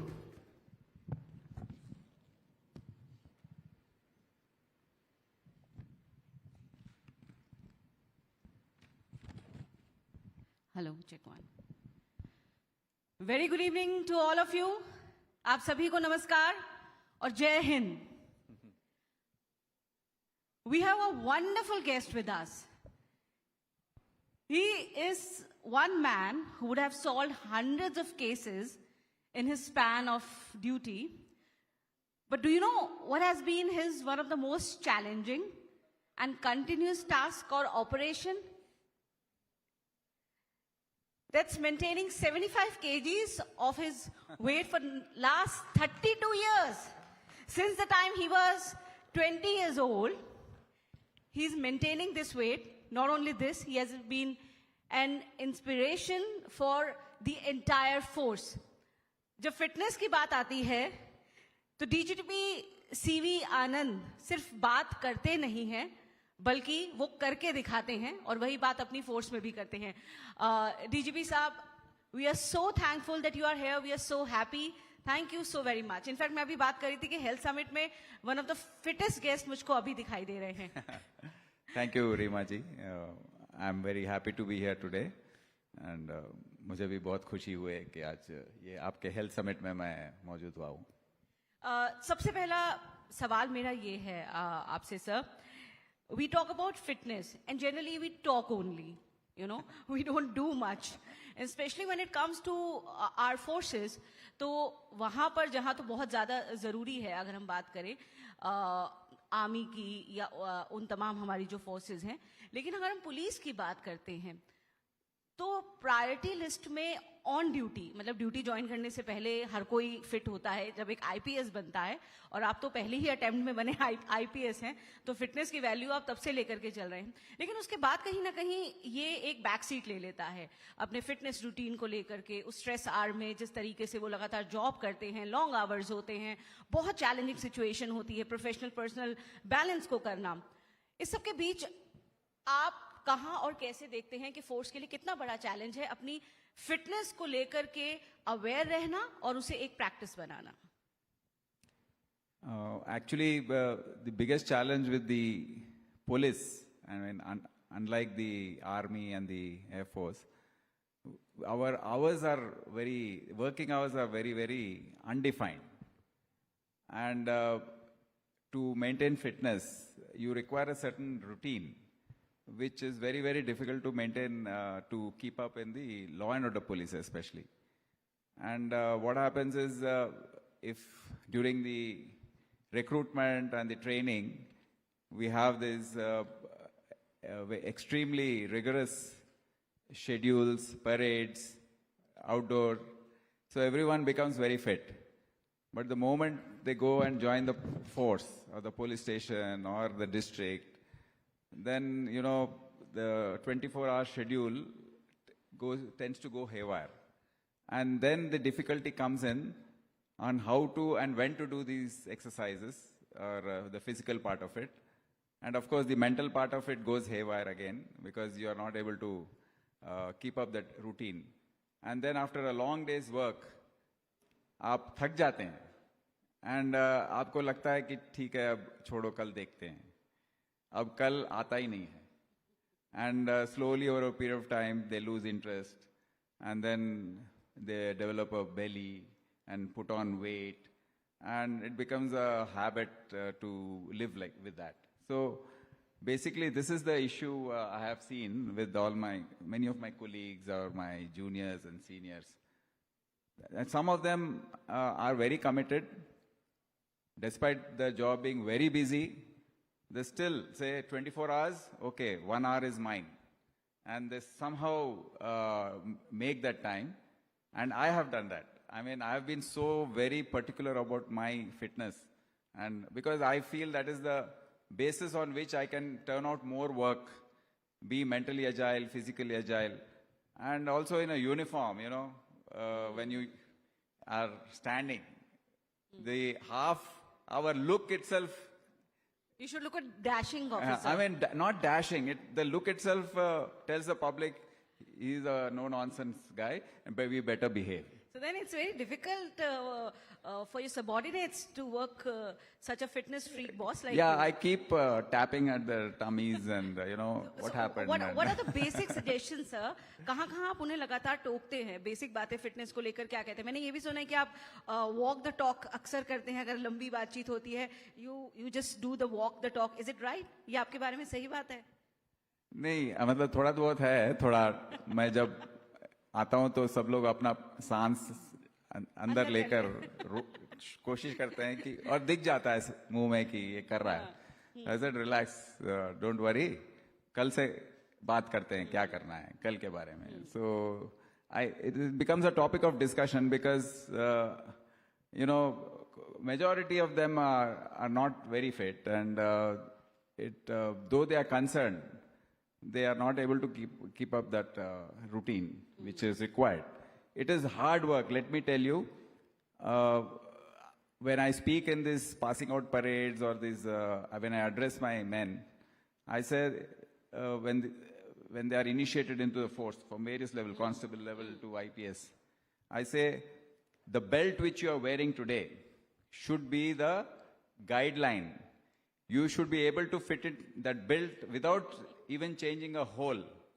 You should be able to wear the same belt 35 years later when you retire. And you have already completed 32 years. No, I finished 35. I'm 91 batch. Really? Oh, wow. That's so nice. So law enforcement jobs, they require extraordinary perseverance, endurance, discipline, foremost. You have been talking about it. You have been not only talking about it, you have been inspiring them and practically doing things which matters. The young generations, young officers who are aspiring where you are to be, what's your mantras for them? Policing is a tough job. I mean, nowadays it's not only policing. I think every field is very, very tough. The competition is so high. And now I see with the AI coming in, even people with assured jobs are very, very insecure. And so life is tough, basically. So to face this, we require, first of all, a lot of mental toughness. Mentally, we have to be very fit. And we need basically to be very standardized with our feelings when we are at a high and when we are at a low. That's where sports also comes in. I am a sportsman. So I've been playing cricket since a very young age. I played at a very high level also. I played Tour England and I played almost till Ranji Trophy. And I still play. What that game has taught me is to take the highs and the lows with a type of equanimity. One day you'll be just dropped from the team. You'll be a 12th man. You'll be carrying drinks. Then next day, okay, something happens. Someone is injured. You get a chance. You click. Then you go on and become a captain of the team. So then again you will get dropped. These are the highs and lows which you go through. And these are the emotions which, that's why I emphasize that sports is very important. So those who are into these active lives, please develop a hobby. That's what I tell them. Go through this emotion of winning and losing. And mentally, once you are at it, when you are ready to take challenges, when you are not playing too safe, you accept criticism. As you go along, you learn how to fail, and then you learn how to overcome it and then succeed. Then these are the aspects which, shape you up into a very good personality, a well-rounded personality, and develop leadership skills in you. तो मैं यही कहता हूँ कि आप हर तरीके के emotion को आप उसको स्वीकार करें और ये ना हो कि अरे आज हो गया लाइफ खत्म हो गया. नहीं, life is a long run and never 2 days will be the same. So today you may be down, today you'll be up, and tomorrow you'll be up. So that should be the driving force, and that's what I keep telling my officers. Just, there'll be tough times in a career which spans when you join the IPS, especially, or as an SI, or as a DSP. You have 30 plus years. Some who join young will have 37, 38. Now, in this 35 years of service, there will be so many ups and downs. There will be so many good postings, so many bad postings which you don't like. You will have trouble with the politicians, you will have trouble with your bosses. I mean, you have to go through all that. You have to maintain a type of equanimity through these things. And if you are physically fit, then that leads to mental fitness, and then it leads to tackling of these situations in a better manner. Definitely. So being a boss, how you practically do for your corps, your subordinates, sir, because we have challenging situations in Telangana. Agar hum law enforcement ke lihaz se baat kare, they are dealing with the Naxals also, they are dealing with other big things. So if you know that officers who are posted there and is not going maybe in very good mental state, something is challenging with them, how do you deal with that personally? You advise them something specifically, or you monitor the situation, and how you deal with this situation for them? Yeah, actually, I've been through it personally. For the first 9 to 10 years, I worked in the very badly affected, Naxal-affected districts of Warangal, Adilabad, and Nizamabad. And every time I left home, I would quickly go inside, have a look at my wife and kid, and then leave, because I didn't know whether I'll come back. That was the situation. Because there used to be so many landmine blasts, and you don't know. Once you go outside, you just don't know. It was like a war. So, with that personal experience, the type of leadership which needs to be given in these situations, I was very well aware of how we should not never expose our force to risk, unnecessary risk, how to take care. And as SP Nizamabad, well, we had hundreds of scores of encounters. I ensured that by the time I left 3.5 years later, there's only one casualty. How to protect our police stations. I used to roam around in the night and built attack-proof police stations. And when there were some serious cases also, I knew, my sixth sense used to tell me that this is an invitation by the Naxals. They would have planted mines on the way. So I would say, don't go. I mean, usually my sixth sense would be right. So that's how you need to protect them. You need to encourage them, give them the accelerated promotions, and such encouragement used to be given. Yes. So we have to understand the situation. Later, when I came to the city, we had communal situations. And there also it's very risky. Sometimes missiles will be flying, bullets will be flying sometimes. And when cops open fire or... And imagine you have to constantly work in such challenging Yes. situation, which is otherwise rare for the people. Hyderabad has been peaceful for the last 15 years. But we have faced situations where it was very bad. And in such situations also, how to work during this curfew, and how we have to do the patrolling and be safe ourselves. All these things are things which we need to guide personally. Lead from the front. As a leader, you have to be there in front and take the risk and lead them. So that's how we need to motivate. So what's your diet secret, sir? Like, are there some things you have totally extracted from your diet plan? Yes. What it is? Many would not like it, but I have reduced a lot, almost eliminated the 4 whites. That is sugar, salt, rice, and maida. So Even the biscuit which you must be having must be of maida. So have a second look at it before you eat. So what happens is on many occasions you will not be able to avoid it. For instance, you go for a function. There you can't expect a jawar ki roti there. Nor can you expect quinoa rice or brown rice. You can't even ask for it. And then you may go for a function for 2-3 days. So what you can do is, in such situations, reduce the quantum. Have just a little rice and lot of vegetables. Less portion size. Yes, very, very little. You require carbs, of course, to run. That's the powerhouse. And you require energy. So minimum level of carbs is necessary. But you have to be very, very careful in what you're eating. So you are what you eat. Please keep in mind. So how many times you relish Hyderabadi biryani in a week? No, not every week. It depends on the occasion. For instance, we go for a function and there's biryani there, which being a Hyderabadi, I just can't resist it. So being a Delhiite, we can't resist it. It will be a cheat day, and then I have to recover the next morning.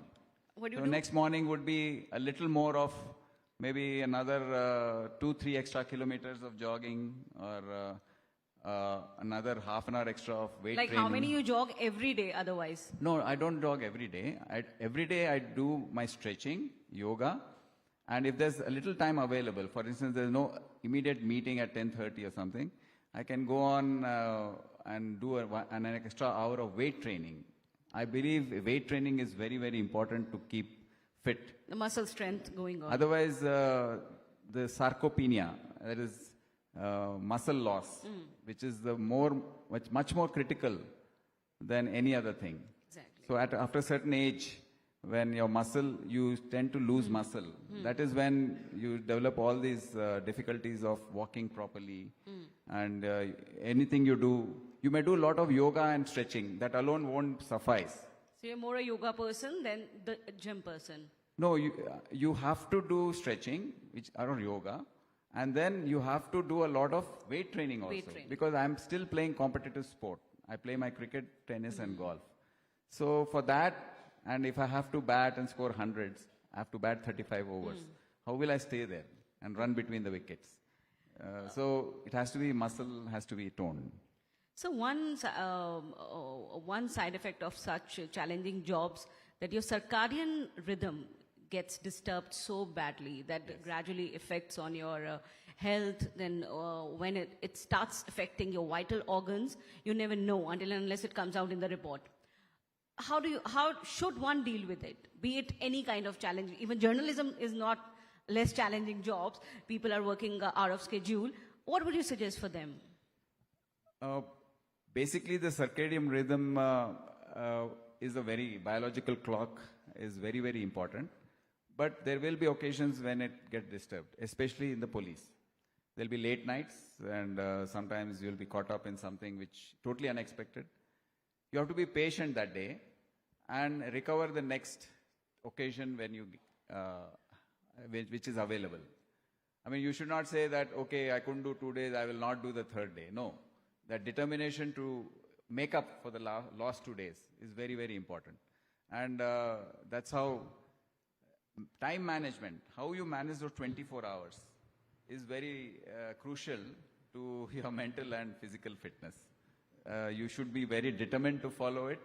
And despite being very, very busy, I don't think anyone has been more busier than me, because I've held very important posts throughout in law and order as CP, Cyberabad, Vijayawada, Hyderabad. Then in CISF, I was there traveling the entire country where I was.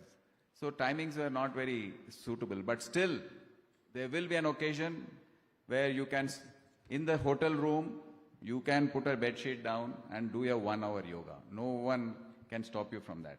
That self-discipline is very, very important. No shortcut for success, no shortcut for discipline, and no shortcut to be fit like DGP CV Anand. Big round of applause for our DGP, sir. Thank you so much, sir. Thank Such you. a valuable wisdom you have shared with us. Thank you so much for being part of our conclave. Thank you. Thank you. Thank you so much, sir. An absolute spectacular masterclass in leadership we have just witnessed. I want everyone, once again, please, a huge round of applause for the incredible duo here on the stage. Thank you, Ms. Rima, for anchoring this session so beautifully. Sir, I would request you to please stay back on this stage. Now let me invite our managing editor, Mr. Shamsher Singh, onto the stage with your round of applause, ladies and gentlemen. I would request Ms. Rima, thank you so much for joining us. I would request if you can please take your seat downstairs. And now, ladies and gentlemen, let's move on with our next segment of awards. And let me invite on stage Legendary Excellence in Neurosurgery and Brain Stroke Prevention Public Health Services, Telangana, Dr. Uday Gautam onto the stage, MD and Chief Neurosurgeon. Please put your hands together, ladies and gentlemen, from Gautam Neurocare.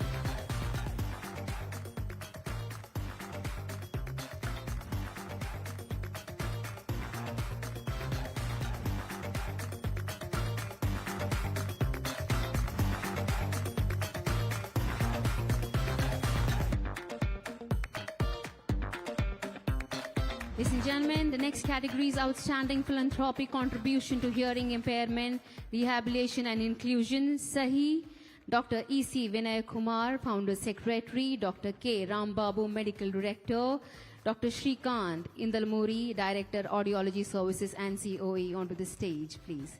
Keep applauding.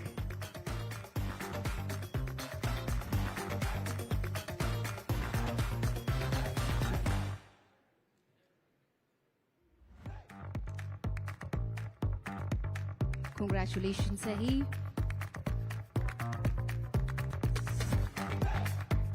Let me invite on stage our next category, which is Best Emerging Multi-Specialty Hospital, Telangana, Sindhu Hospitals, onto the stage. A round of applause has to keep going on, ladies and gentlemen, for Sindhu Hospitals here onto the stage.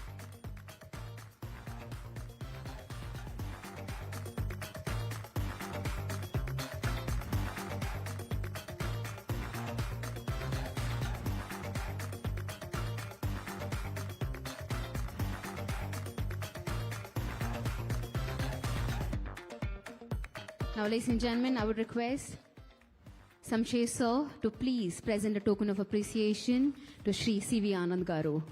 A round of applause has to go on, ladies and gentlemen.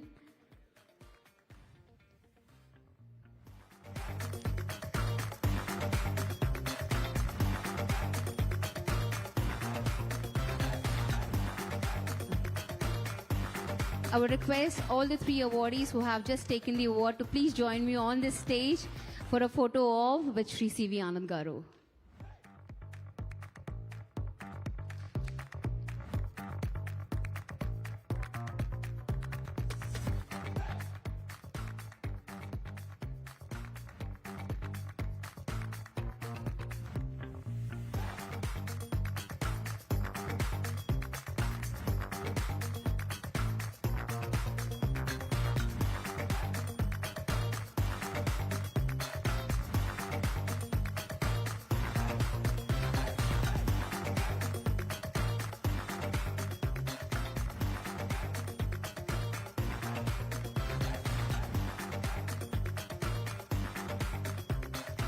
Thank you so much, gentlemen. Thank you, Anand sir, for taking out your precious time and joining us. Ladies and gentlemen, let's move forward with our first panel discussion. The health and well-being of women, mothers, and children remain central to building healthier families, stronger communities, and a more resilient nation.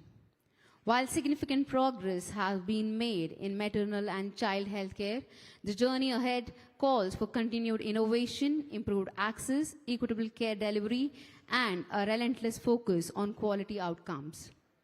From advances in reproductive health and fertility care to safer pregnancies, better neonatal outcomes, and preventive healthcare interventions, the future of healthcare will be shaped by how effectively we address the unique needs of women and children. To explore these opportunities and discuss the way forward, we now move to our next panel, panel discussion. on reimagining and nurturing the future, transforming women's maternal and child health care through innovation, access, and excellence. To moderate this important conversation, I would request, please put your hands together as I welcome Ms. Kalpana Sharma, editor timesnow.in, to please join me on this stage. And now I invite our esteemed panelists to join the discussion. Please welcome with a round of applause Dr. T. Rajeshwari Reddy, obstetricians, advanced robotic and laparoscopic surgeon. The round of applause has to keep going on, ladies and gentlemen, while ma'am joins me here onto the stage. Dr. Neeraj K. Yanamandra, senior consultant, obstetrics and gynecology, laparoscopic and hysteroscopic surgeon. With your round of applause, let me invite on stage Dr. Shivranjani Santosh ma'am, once again, pediatrician, social activist, first aid trainer, and widely known as the ORS Lady of India. With your round of applause, let me invite on stage Dr. Vandana Hegde, clinical director, chief IVF consultant, and gynecologist, Hegde Fertility. Ladies and gentlemen, please put your hands together for our lovely moderator and the panelists here on the dais. Ma'am, the stage is all yours. Thank you. So yes, first of all, I'd like to, reimagining the future is the name of our panel. So I would like to ask each one of you that, down 10 years, say, or 5 years, how do you see the entire landscape changing in terms of maternal health and well-being? Child health, everything that you can think of. What do you think that should be the future? The future should be such that the women are empowered to take care of their health and their children's health and the health of their families. So for that, we need to raise awareness. So empowering them is the most important thing according to me. And we have made great strides in terms of maternal health. More than 90% of institutional deliveries are happening in institutions, but at the same time, exclusive breastfeeding rate for the first 6 months has fallen to close to 50%. I would like to see that change. I would like to see that go to that 90% at least. Yeah. Beautiful. You want to go next? I think India has actually done wonderfully over the last few years, and that is mainly because of, I think, corporate hospitals, we should say. Definitely they have improved the standard of care. But what we also need to understand is that 75% of the doctors are in India, in the urban India. So definitely we have got the entire rural population that I think today we are in the right mindset and the right position to think of, because we are coming from independence era to this, completely India that we are very proud of today. So that I think could happen only with, private-public partnership is something that I think can work where, there is no way that anything can go forward without having profitability. And I think corporate hospitals have done a, very good job. And they've invested into the tech and infra, which has given this quality of healthcare. Because I have patients coming from US who tell that Indian healthcare is way better than US healthcare. So what we should take from here is only, I think, public-private partnership. And that will be something that we should try in the next decade or so.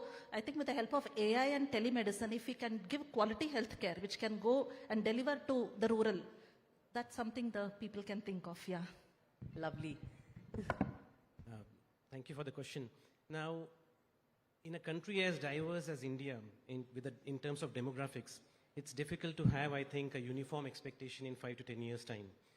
From an urban population, say a city like Hyderabad, for example, what you would expect in the next 5 to 10 years is, with the AI gadget, because we're in an AI summit, AI and digital platforms which we have, I would expect that we as healthcare providers will be sitting with women with their smartphones and with their maybe wearable gadgets and looking at the way they have been looking after their body, as Sir has said just now, that they need to prioritize their health. Everyone has to prioritize their health.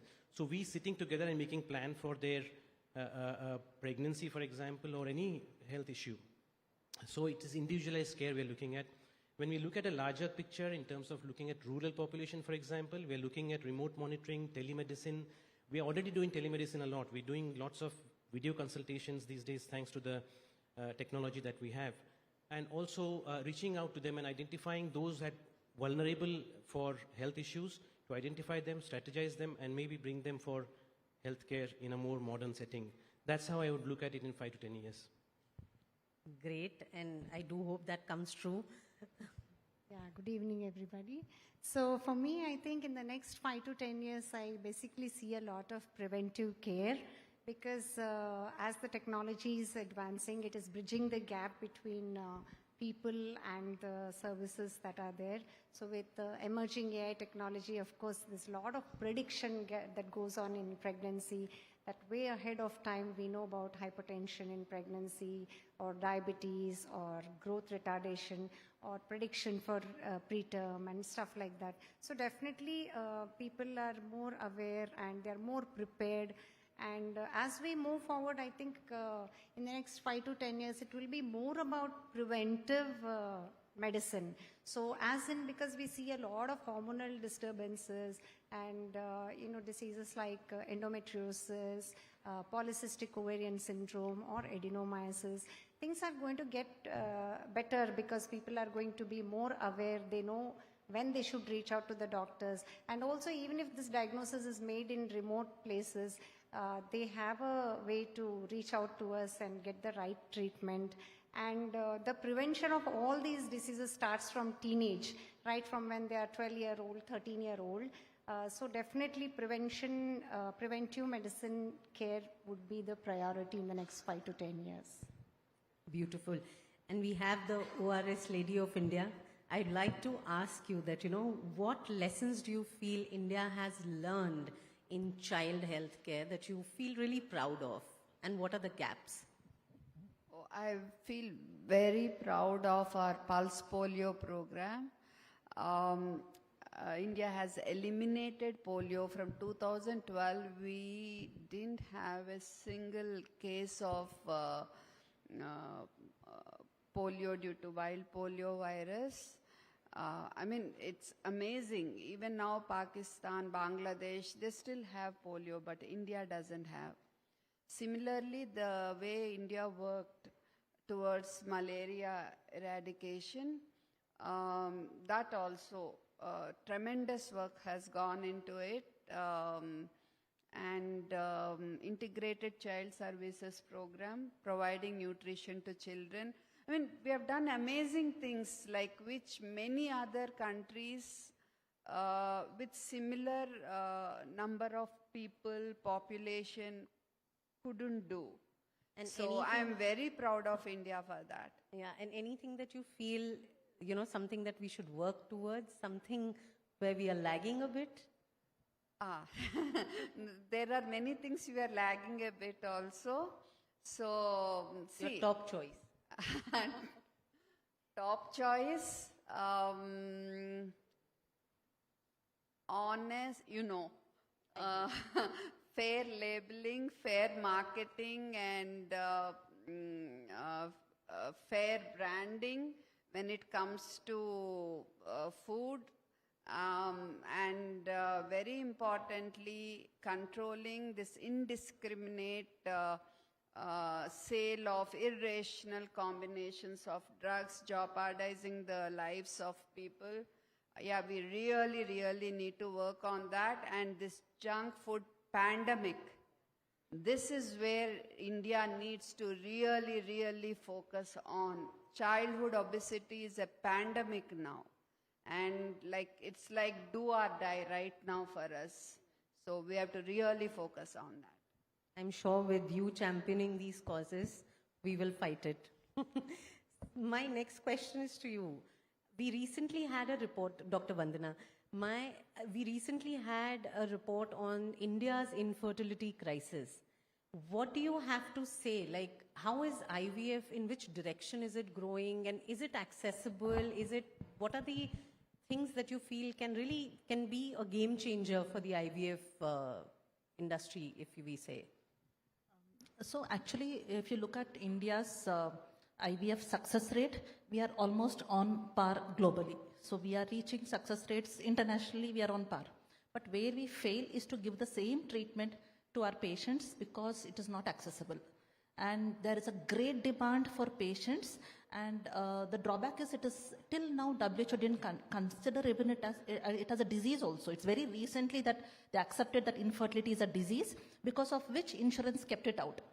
But today, because it is accepted, we should look at, infertility being covered by insurance where acceptance. But now in our own clinic, when we actually looked at certain policies which covers insurance, or we give these, options of 0% EMI, many of the patients are not even able to come into that category because they don't have that kind of income also.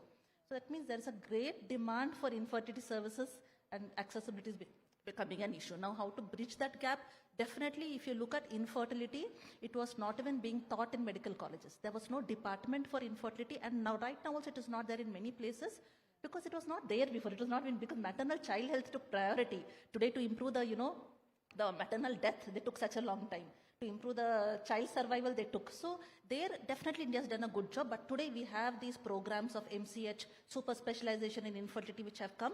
That's where the departments have started. So definitely we can look at, serving the society, because they are going to do free treatment of IVF. That is very much required. And as you brought about rightly, fertility decline. So India is at now at 1.9. which is below the replacement level, which is considered as 2.1.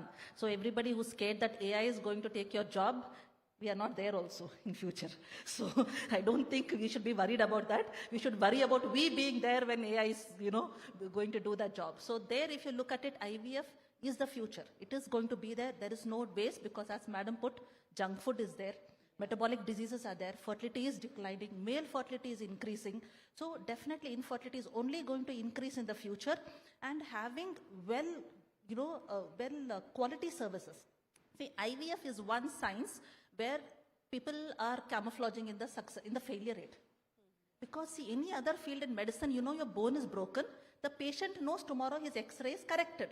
He knows the doctor delivered the complete treatment correctly, perfectly. IVF, 50 to 60% success rate, 40% failure rate. So you can have very bad centers surviving here on failure rates. So that is something I would request the government to be very careful. Today we are very happy with the ART law of India. That's the best thing that could happen, where they brought in the ART law, they brought in the surrogacy law. So with that in place, we are looking only at, implementation now. They have brought it in order. We are taking the baby steps, of they need to get the data of India now. Nobody knows how many IVF cycles are being done in which corner of India, what kind of cycles are being done, which gamete is being used. So this is, it's our genetics, right? It's our DNA. So I think should be priority to protect all this. So if the government can only implement this correctly, and then we can look at delivery of quality. Again, as I mentioned, there is no way India can go forward because we don't have that much money to invest everywhere in all of our departments. Right. So they should look at somewhere, compensating patients initially before putting up that infrastructure, compensating that service which they are using in a private hospital for a subsidized price. Right. So that's something that can work, because IVF is a failure rate. How much can government also do IVF? It's going to fail for some patients. That means they have to fund it again. So it becomes difficult. So that is something that even patients don't understand why government hospital is not giving. It's a lot of invest because nothing in India is produced in India. Right now, the IVF that we do, the culture media comes from abroad, the pickup needle, the ET catheter, everything we are, importing. So giving that at a subsidized cost for repeat cycles is a little difficult. But there is a need, as you told, replacement level, we have already dipped. So this is something that I'm sure all of us, will come to some way to, try to improve the accessibility for the non-affordable patients. And I'll tell you, it is the same. The incidence or the prevalence of infertility is the same. It is not different between urban and rural. So that's something that will probably change because MCH has come. It's a department that have opened in medical colleges which are going to make a big difference now. Yeah. Okay. I hope that helps. And Dr. Neeraj, I want to ask you that, robotic surgery is being seen as the future of women's healthcare. What would you like to say? Right. Robotic surgery these days, I would imagine last maybe 2 years or so, has taken a big leap in India, and we've started talking about it.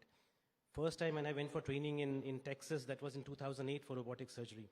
That is when I was in UK, I was training there, and from there I went for robotic training. And in those days, Texas had more robots than whole of Europe and UK had. So they were so ahead of us. Now, and we've been all happy with doing laparoscopic surgeries. Now, if you compare laparoscopic surgery with a robotic surgery, there is no surgery which you can do robotically that cannot be done laparoscopically. All these 3 decades, at least I can imagine, early 90s up to now, we've been doing all surgeries that robot. Robot definitely has advantage in certain areas of gynecological surgery, where, say, the disease is in a very difficult anatomical space and you can't reach it with straight stick surgery, which we say laparoscopic surgery. Because of increased dexterity of the instruments of robot, you can reach those areas in the pelvis to do difficult surgeries. And otherwise, if you look at patient outcome, it's not only my belief, there is scientific evidence which has, and there are several papers which are confirmed, that the outcomes from patient's perspective, if you talk about pain relief, need for painkillers, quicker return to work, quicker recovery, less blood loss, and so on. There's a huge list of things which robotic surgery and laparoscopic surgery have the same. So there's no difference in patient's outcome. There are other factors which, of course, are important. Surgeon's fitness, for example, is important because your shoulders should not be strained. Robotic gives you that benefit. And there are very few surgeries in gynecology where robotic specifically has a huge advantage compared to laparoscopic surgery. Otherwise, laparoscopic surgery is here to stay. And robotic surgery, of course, is picking up in India, which is good. But there are other issues which I don't think, because of lack of time, we can discuss those. But yeah, it still is in very infant stages now compared to laparoscopic surgery in India. Thank you. And Dr. Rajeshwari, I would like to ask you that, high-risk pregnancies still remain a major challenge in India. What can be done to really tackle that problem? Okay, definitely high risk is going to be there, and it's only going to increase with time because the lifestyles are changing. And as I told you, right from childhood, as Madam said, because of this junk food and a lot of screen time and not maintaining the biological circadian rhythm, sleeping late, all this is starting to take a toll on a child's health, and then through the teenage. So the beginning has to be, where do I say, from birth only actually. So just sticking to home cooked food or a normal thing. See, because technology is supposed to make life easier and technology is supposed to give us more time. So what are we doing with the more time? Yeah. We're barely doing anything great. So as Madam mentioned about childhood obesity, so we're seeing a lot of people with hormonal imbalances and a lot of issues from teenage, and that is what gets translated into infertility, and that is what gets translated into high-risk pregnancy. So the preventive medicine has to start, that's one point. But there is going to be more and more high-risk pregnancy, also late marriages because of education or many other reasons. The culture as a society, we are changing, and even when they are married, they want to plan little later. So, I practice in Gachibowli, the financial district. So there 35 years is no age at all. You cannot call a 35-year elderly, and definitely 35-year-old patient, if they come and I say, why are you not planning pregnancy? They get offended. Why should I plan? And then recently I had a 41-year-old and she came, I said, just do your fertility test because when we don't tell, they're like, no one mentioned it to me. So I said, why don't you just check your fertility levels, your AMH levels? She's like, I'm newly married, what are you talking? So, things are changing. So with the age and of course obesity, lifestyle, and basically I think more than anything else, high stress. So the body does not differentiate between physical stress and mental stress. So definitely discipline is not there. As Sir said, discipline is extremely important when it comes to health, more so for women. For women, it is more challenging because our brains, our gut, and our ovaries are bidirectionally related. So one gets conked, then the system goes haywire. So definitely high-risk pregnancy is here to stay. More AI, more prediction, more care, and it's only going to get that much more worse. Even with emerging technology, high risk is going to be extremely challenging. I do hope we are able to tackle that problem, and thank you so much for joining us today. Thank you. Thank you, ladies and gentlemen. Let's give a thunderous round of applause to our panelists and moderator for their valuable time and unmatched insight. Thank you, ma'am. I would request if you can please stay back on the stage. Thank you, Ms. Kalpana, for joining us here on the stage. I would request Mr. Shamsher Singh to please join me back onto the stage and present a token of appreciation.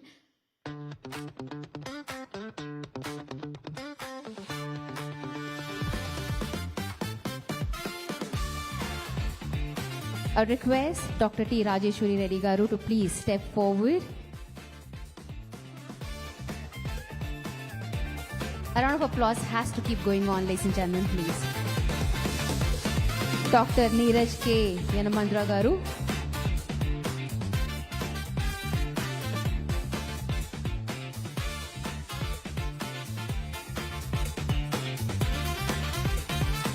Dr. Shivranjani Santosh Garu.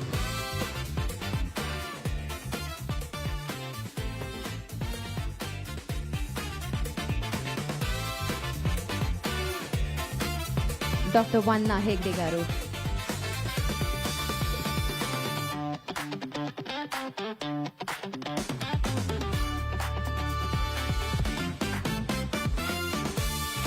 Ma'am, I would request if you all can please join together for a photo op. If you can please step forward. Sir, if you can please join. Shamsher, sir.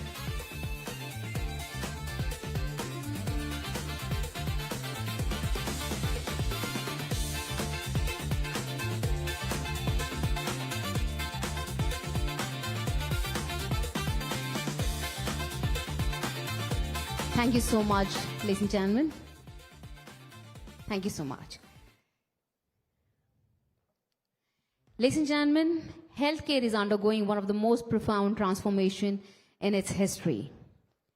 Artificial intelligence, digital health platforms, connected care systems, predictive analytics, and emerging technologies are rapidly redefining how healthcare is delivered, accessed, and experienced.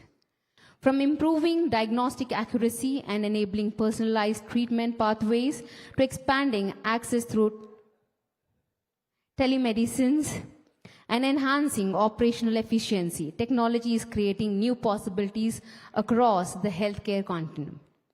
But as innovation accelerates, important questions also emerge. How do we ensure these technologies remain accessible, ethical, patient-centric, and scalable? And how can healthcare leaders harness their full potentials to improve outcomes and bridge existing gaps in care delivery? To explore these critical questions, we now move to our next panel discussion, the topic being AI, digital health, and the future of care delivery. To moderate this important conversation, I would once again like to invite on stage Ms. Kalpana Sharma, editor timesnow.in. May I request Kalpana ma'am, if you can please join me on the stage. A round of applause, ladies and gentlemen. And now, may I invite our distinguished panelists to join us on the stage. Professor Renu John, IIT Hyderabad, with a round of applause, ladies and gentlemen. Mr. Nishan Ali, founder and CEO, Neurologic AI. Mr. Rahul Swakhande, CEO, Akar Medical Technologies. And Dr. Raja V. Kopala, vascular and interventional radiologist and founder, Avis Vascular Center. Ladies and gentlemen, please join me in welcoming our esteemed panelists with a warm round of applause. Together, they bring expertise spanning academia, artificial intelligence, medical technology, innovation, and clinical practice, offering a true comprehensive perspective on future of healthcare delivery. Over to you, Ms. Kalpana. Thank you. So we briefly touched upon AI in our previous panel, and this panel is all about AI. So my first question to all of you would be that what is that big AI change that you wish to see in the next 10 years or so? Right. I think there's a paradigmic shift in the way we accept or way we approach healthcare. So traditionally we used to go for health checkups or visits. It's mostly like visit-based healthcare. It's sort of shifting into data-based healthcare, which essentially looks into predictive data analytics, and preventive healthcare. I think that's one of the major shifts that is happening. Something which probably in the next decade, we would see that more and more AI taking decision making and looking into the healthcare data, continuous healthcare monitoring and vital parameters. Okay, interesting. Hi, from my side, I think we have done enough of innovation in healthcare already. What we really would want to do in the next decade is to really take these benefits to places where delivering the care is really, really important, especially for countries like India. The debate is completely different, is because when we are talking about Silicon Valley, US, and all sort of modern areas where people are still fighting about, I'd say, accuracy, hallucinations, and all sort of things, right? Where AI is better than doctor or not. But if you look at India as a place, right? I mean, in rural India where urban doctor population is so dense, and we don't really even have doctors at the remotest part of the India, right? In most of the places there are huge vacancies, right, and empty spaces. So it's about having something to at least defend versus nothing. So this entire race is very, very different. What I'd like to see, India progressing towards that, having that last mile delivery problem sorted first. Interesting. I represent a very different industry. I am CEO of a company called Akar, and it's into medical aesthetics, and we are already seeing AI being used. So we are importing one of the device from Germany, which is for dermoscopy, and there we are using AI already, which is doing visual scoring for melanomas, the skin cancer, and they give a differential diagnosis and a red flag for melanocytic and non-melanocytic carcinomas. We are seeing also AI being used already in face analysis, where our business is to make people beautiful and look beautiful. So it is already showing predictive what changes could happen post-procedure, like a plastic surgery or a non-invasive, minimally invasive filler or Botox procedure, how the face would look. So it's already there, and I think most importantly, recently I was reading that EHR softwares are already using AI, and also AI is started to be utilized for predictive triage, where we have high-risk patients to be diagnosed at an early stage. So it's already there, I think, and we are living that. It's not 10 years from now, it's already there. It will be more trusted and established by then. The whole idea is data privacy, because most of the the large language models are based on data that has been fed, and then the machine learns, and then the analysis happens. Especially like this company from where we are importing this device, Photo Finder, they have large database of images for skin and skin related issues and hair related issues. But obviously, especially when face and other things and the records for healthcare, data privacy is a big issue. Obviously, people will start working on it and how it can be done with anonymity. I think it is, but it is going to happen for sure. Okay. Yeah, so I'm a radiologist by training, so radiology is probably the most first thing that'll get disrupted with AI. It's already happened. Actually, way before AI came, we used to talk about computer-aided diagnosis. We used to have CAD systems. So an interesting anecdote is more lawyers bought CAD systems to analyze breast mammograms than radiologists in US, because they would pick up lesions that the radiologists missed for the legal cases, right? So that's when, because there are times when it picks it up better. So, but we have to be a little careful about, how much we want to use it and where we want to use it. I think what I want to see is regulatory change. Right now, healthcare regulation in India, some of our laws of 1965 and some of the data laws are from 1972. And I mean, some parts of healthcare still follows a Telegraph Act, which is, we don't send a telegram, but we have a Telegraph Act. So I think that's something we need to change. There's no reason why a doctor in UP should not see a patient's X-ray from Hyderabad in 30 seconds, if that's who's available. Then why do we need this interstate licensing and all this terrible things that should be fixed, I think. So I think what AI can completely change healthcare in India, provided regulation keeps up with it, and regulation is fast enough to move and help us diagnose and treat patients better. Finally, we are all here for that. Correct, absolutely. Professor Renu, my question is to you that India is known to produce world-class software talent, but where do you think that we struggle when it comes to dominant healthcare AI products? Yeah, so I think we have world-class medical colleges and hospitals. We have excellent engineering institutes, and we have great talent in the country, both at the engineering and the medical side. What we really lack is the deeply integrated institutes which bring both these communities together.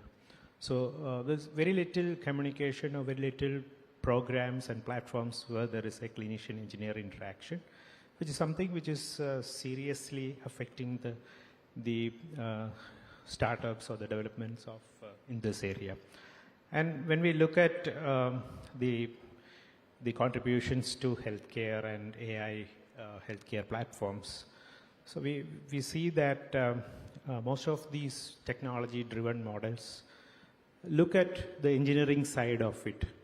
So they are not really integrating into the clinical workflows or the system, the clinical systems. So that's another major gap. And I would say the third most important gap which I see is the data.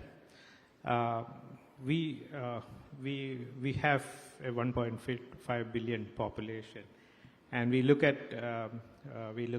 large volume of data. But where is this actually? I mean, majority of this is non-usable data as far as AI is concerned. So these are all non-annotated data, fragmented data, rusting in silos and various pockets. We don't have proper structured data, annotated with linked outcomes and longitudinal data. So this is also one of the major gaps. Like so most of these softwares look at the Western data. Probably there's a big bias. There's lack of India-specific data in this area. So and the last point would be like what as he has pointed out, the regulatory pathways. There's lack of regulatory. Of course, we have a medical device rule 2017 in place, but software as a medical device or medical device as a software is still lacking. So we have the draft still in development.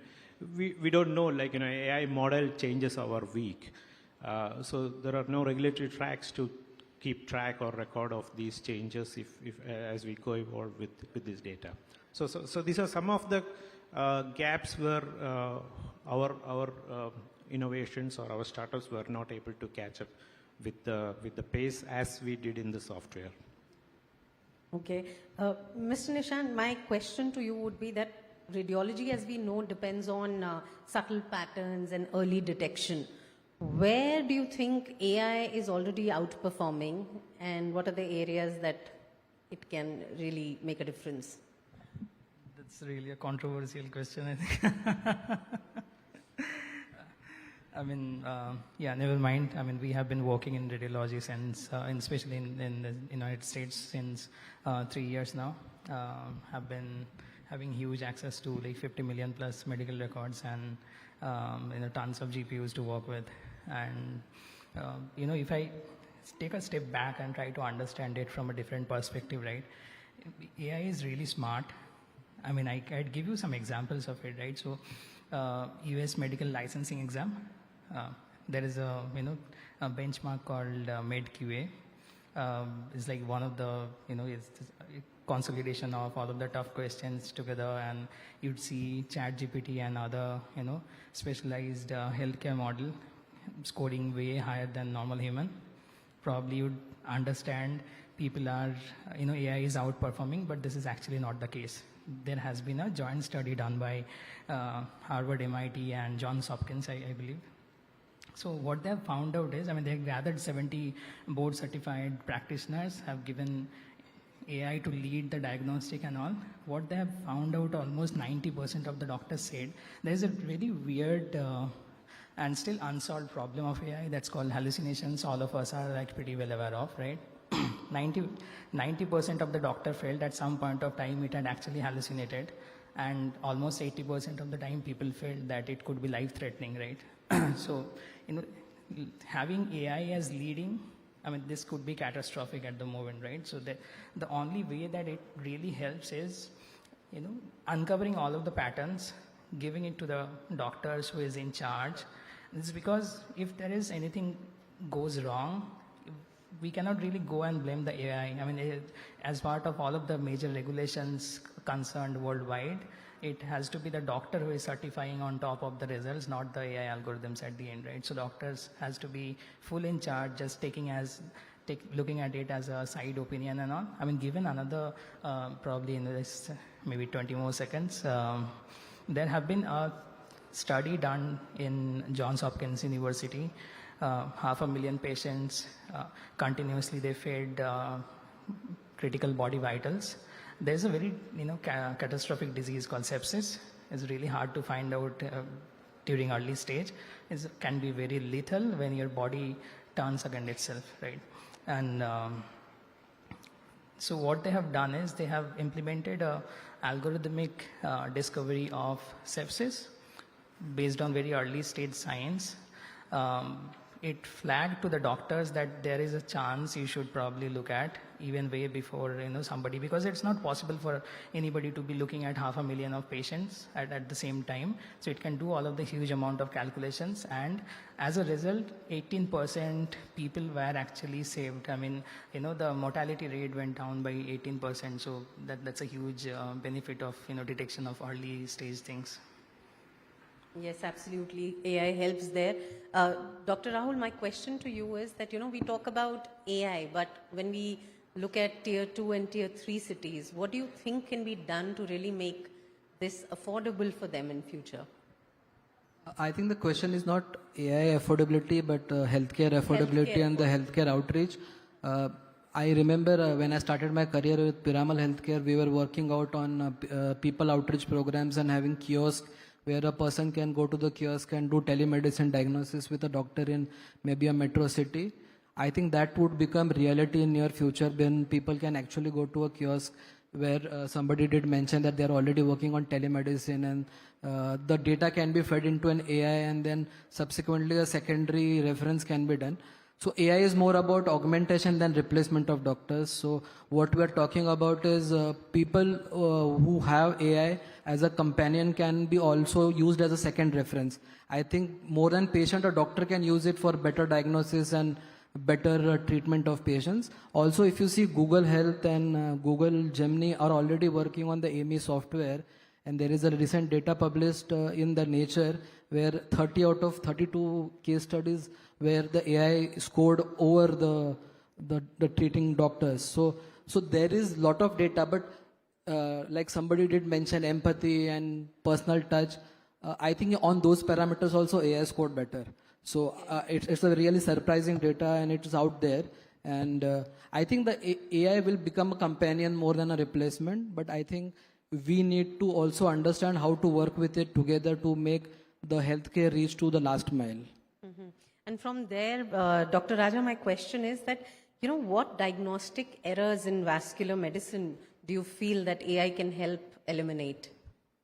So if you see AI by nature, right, it take a narrow spectrum of repetitive tasks and give it some parameters, it does very well. So I still feel, in spite of all the gung-ho discussion, AI is still a master-slave relationship even now. There is a master, which is the human eye, or 30 years of experience or 25 years of eyeballing a patient that we can get, which is still not available there.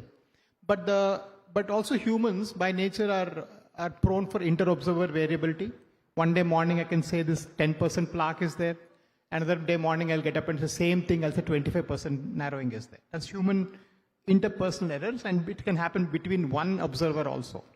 I think that's where AI can really make a difference. The inter-observer errors can be completely eliminated, so we can always ping like say a vessel narrowing, every vessel can be put into a AI. Also, it also significantly helps in picking up incidentals. So suppose I'm scanning someone's abdomen for a gallbladder, I can still pick up the narrowing of the aorta or some other thing. So if you can feed all this data sets into an AI thing, it can pick up incidental vascular issues and a lot of that can happen. So I think there's a lot of future, but I think we cannot, I think this is my take home, is that we're still maybe 10 years away from this replacing the human part of it. Though I still feel doctors cannot be replaced, but on that note, thank you so much for joining us. Thank you. Thank you so much. I would request, ladies and gentlemen, please put your hands together for this absolutely electrifying discussion.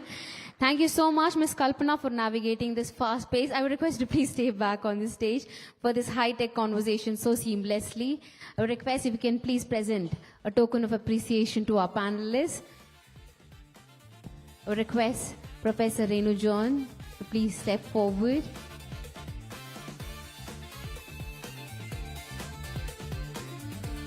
A round of applause, ladies and gentlemen. Please keep going on. Mr. Nishan Ali.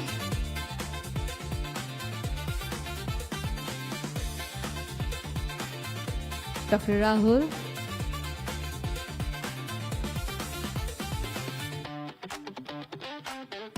Dr. Raja. So I would request if you can please come closer and take a picture, a photo of with Ms. Kalpana. Ms. Kalpana, I would request you all to please join for a photo op.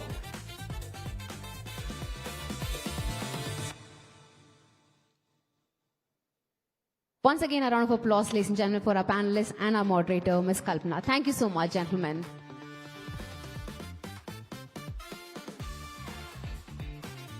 Ladies and gentlemen, women's health remains a critical pillar of the healthcare ecosystem. And yet several conditions continue to be underdiagnosed, undertreated, or insufficiently discussed despite impacting millions of lives. One such condition is uterine fibroids, a significant health concern that affects women across age groups and is often associated with chronic symptoms, reduced quality of life, and importantly, anemia, a condition that continues to pose a major public health challenge in India. As awareness grows and medical science advances, new treatment approaches, minimally invasive procedures, and patient-centric care models and transforming how fibroids are diagnosed, managed, and treated.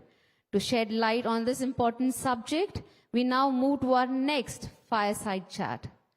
Global and Indian burden of fibroid uterus causing anemia, the changing landscape.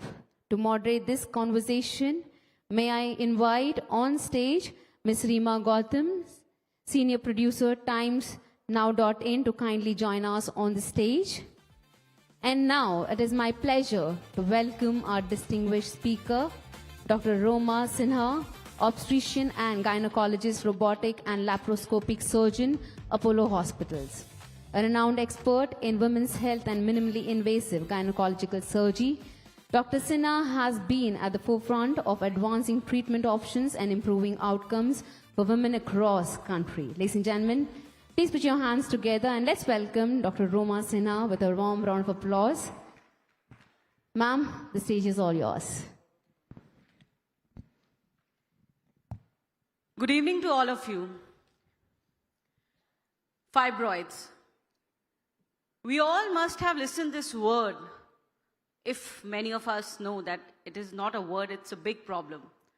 But even if you would have listened this word from any woman or any girl, any lady around you, what actually it leaves a woman with. Today we are going to discuss this. Because when we say that 77% of women develop fibroids during their childbearing years only, it matters. It matters for India especially, where we have large number of uterus fibroids. And this is not only about it. It's leading to growing cases of anemia in women. And after that, worst quality of life. Where are we and where we need to go to? We have with us, I think, one of the most prominent name in robotic surgery when we talk about Dr. Roma Sinha. Big round of applause for Dr. Roma Sinha, who's Chief Gynecologist and Director, Gynecological Robotic Surgery, Apollo Hospitals, Hyderabad. Dr. Sinha, we are so fortunate to have you because I think no better guest today would have discussed this issue, which is actually impacting lakhs and lakhs of women throughout India, in the world, but of course, we, due to proximity factor, we are talking about India today. So global and Indian burden of fibroid uterus causing anemia, changing landscape. It's very easy to say nowadays that a girl or any woman, that I had heavy bleeding during menstruation. Or, oh, my bleeding continues for 10 days, 15 days. Or even, some of them, I've just heard them saying and discussing, it lasts for 1 month. But then it doesn't happen for next 2 months. So it's more than a shock to observe that it's a very common thing. They have adapted it as something very common practice. These symptoms are so easily ignored by our women. So firstly, I would like to have that India continues to have highest burdens of anemia among women. How significant is the role of fibroids and heavy menstrual bleeding in contributing to this often overlooked public health challenge as per you? Thank you, Rima, and thank you, Times of India, for giving me this opportunity to be with all of you today. Yes, this topic is close to my heart because as a gynecologist, we deal with women, and it's not unusual to be in my office and find a woman walk in with 5 and 6 grams of hemoglobin. It's not nutritional most of the time. And it's because the woman is losing so much blood in her cycle that she's not able to generate and build up her hemoglobin, which is a pity because most of the time we think about anemia or look after women when they are pregnant. There is a slogan of, anemia mukt Bharat. But we have not looked into the reason why this anemia is taking place in the women outside her purview of when she's pregnant. There are many years in her life. And as you rightly said, heavy bleeding becomes a normalization. She gets to know about this heavy bleeding or menstrual cycle from her family, friends, and then they normalize it that everybody has it, so just carry on. And that's the sad part of it, and that's why awareness needs to be done. Dr. Sinha, apart from medical implications that people generally talk about, or now everybody's a Google Baba, they read on Google, what are very severe and serious implications which are there on women's health overall with the heavy menstruation, heavy bleeding due to fibroids?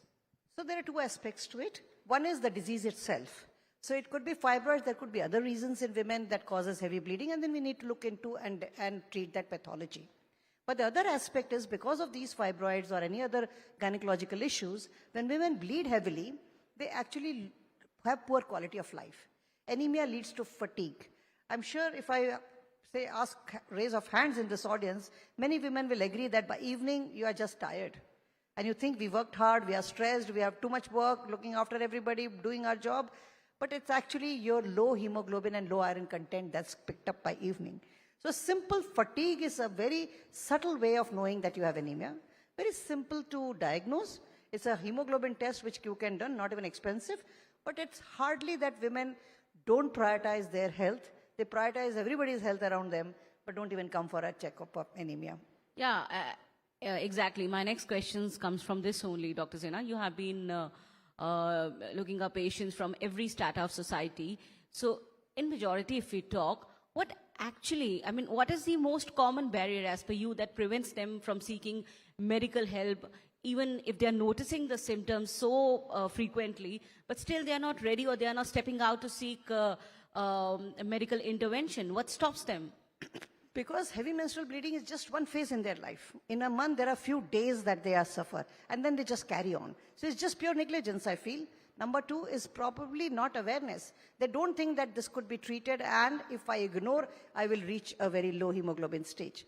So I think it is important to create awareness in women that no woman today deserves to lose her strength just because of heavy bleeding. You need to come forward, talk about it, and that's why conversation in society, in media, and all over the place should happen. It should not be a taboo to talk about it. And where are we standing when we talk about diagnosis, when we talk about options available in treatment? Where are we standing, and what are our hopes? Okay, so one more thing that you talked about, many women may think I have a problem, don't come forward because they feel if they go with a heavy bleeding, the first thing the doctor is going to advise is hysterectomy, right? And so many of them are afraid about it. If you look at a simple problem like fibroid, surgery is not the only answer. You have medical management, you can have non-invasive treatment, but yes, surgery does become a reality if the others fail. And today, it's actually a choice that women have because fibroids by and large are not cancerous, they are benign tumors.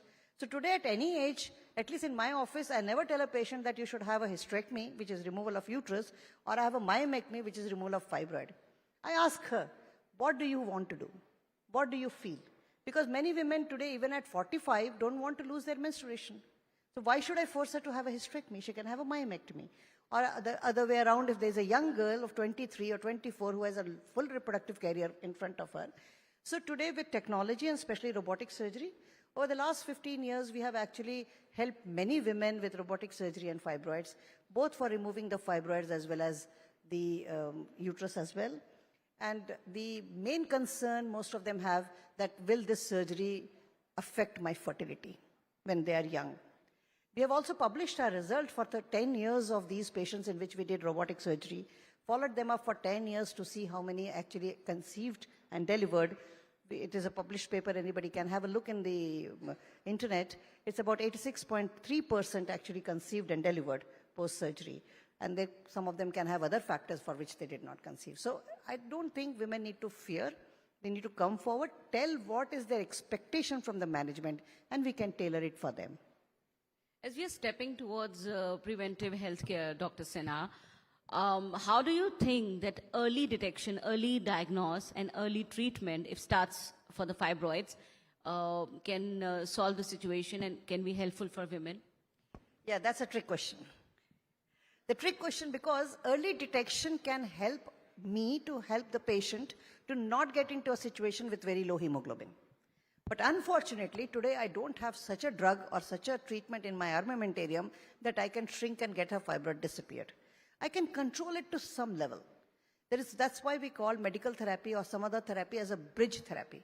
That means I can bridge it or I can postpone her fundamental final treatment for some time. But we can definitely improve her quality of life once we know that she's bleeding heavily more than they should. What's your take-home message, Dr. Sinha, for all the women? I think lakhs of women through times.in are going to listen to this conversation. What's your take-home message for women who are dealing, or I might say silently suffering, but don't have courage to step out or talk about it? So what should they actually do? First thing is believe in yourself. If you feel that the periods that you are having or the bleeding that you are having is more than normal, don't ignore. Because that is the first mistake that you do. If you think you have heavier bleeding, please come forward. Make sure you are looked after by a gynecologist and so that they can take care of your problem. This is just like the airplane analogy. They always tell us put your mask before you look after the others. So if you are low in hemoglobin, you are actually fatigued and tired by evening, how are you going to look after your family? So take care of yourself, look out for those symptoms, get a simple hemoglobin test and see a doctor. Thank you. Thank you so much. So solution is easy, but stepping out, taking first step, I think is the most challenging situation. Yeah, and the message should go not just to the women, but all the men in the family as well. To take care of their women. To look after that and sometimes, like we talk in mental health, like we say, ask somebody, how are you today? I think there's women in the family deserve to be asked that question at the end of the day. If they are tired, how are you today? And why do you think you are tired today? Shall we do something about it? I think message to the men is Men the as most well. important. Yes, of course. Thank you so much, Dr. Sinha, for such a wonderful conversation and full of wisdom. Thank you so Ladies much. and gentlemen, please put your hands together for an incredibly enlightening, empowering, and compassionate conversation. Thank you, ma'am. Thank you so much for joining us. I would request if you can please take your seat.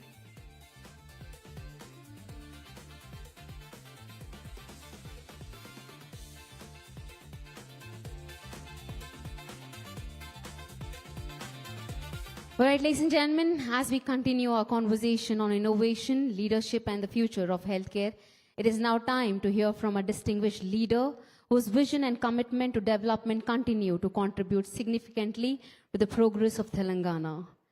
It is my honor and privilege to welcome our chief guest, Shribati Vikramarkamallu Garu, Honorable Deputy CM, Government of Telangana, a respected statesman and public servant. Shribati Vikramarkamallu Garu has been at the forefront for driving initiatives that strengthen infrastructure, foster inclusive growth, and enhance the quality of life for citizens across the state. His leadership reflects a strong commitment to build a future-ready Telangana where innovation, accessibility, and sustainable development remain key priorities. Ladies and gentlemen, with a huge round of applause, I would request Bhatti Vikramarka Garu, దయచేసి stage పైకి రావాల్సిందిగా కోరుతున్నానండి. I want everyone, please put your hands together for the Honorable Deputy CM as he joins me here onto this stage.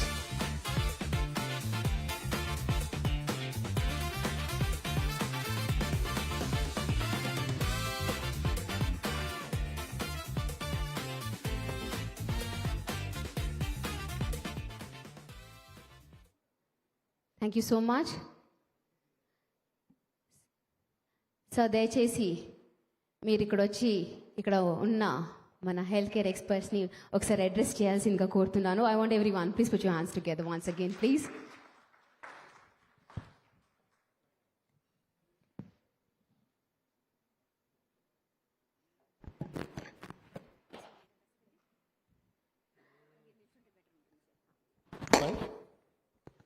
ఇది మరి hitech ఉన్నది.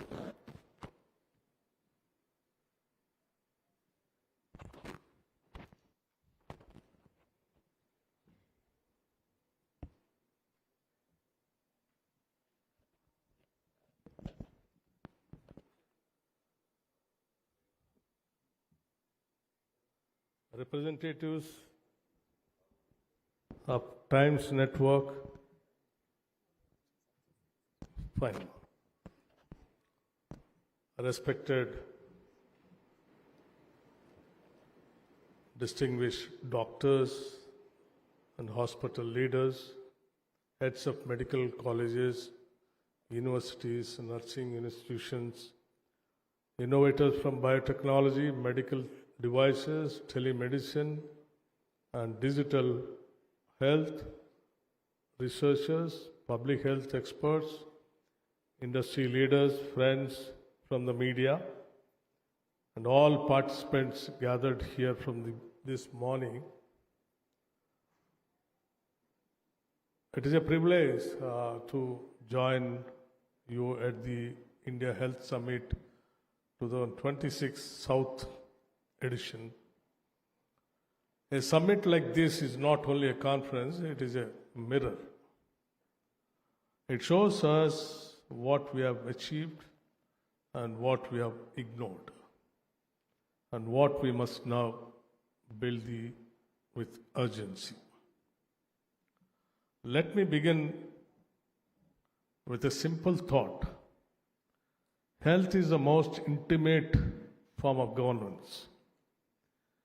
A delayed road creates inconvenience. A failed power supply creates anger. A delayed file creates frustration.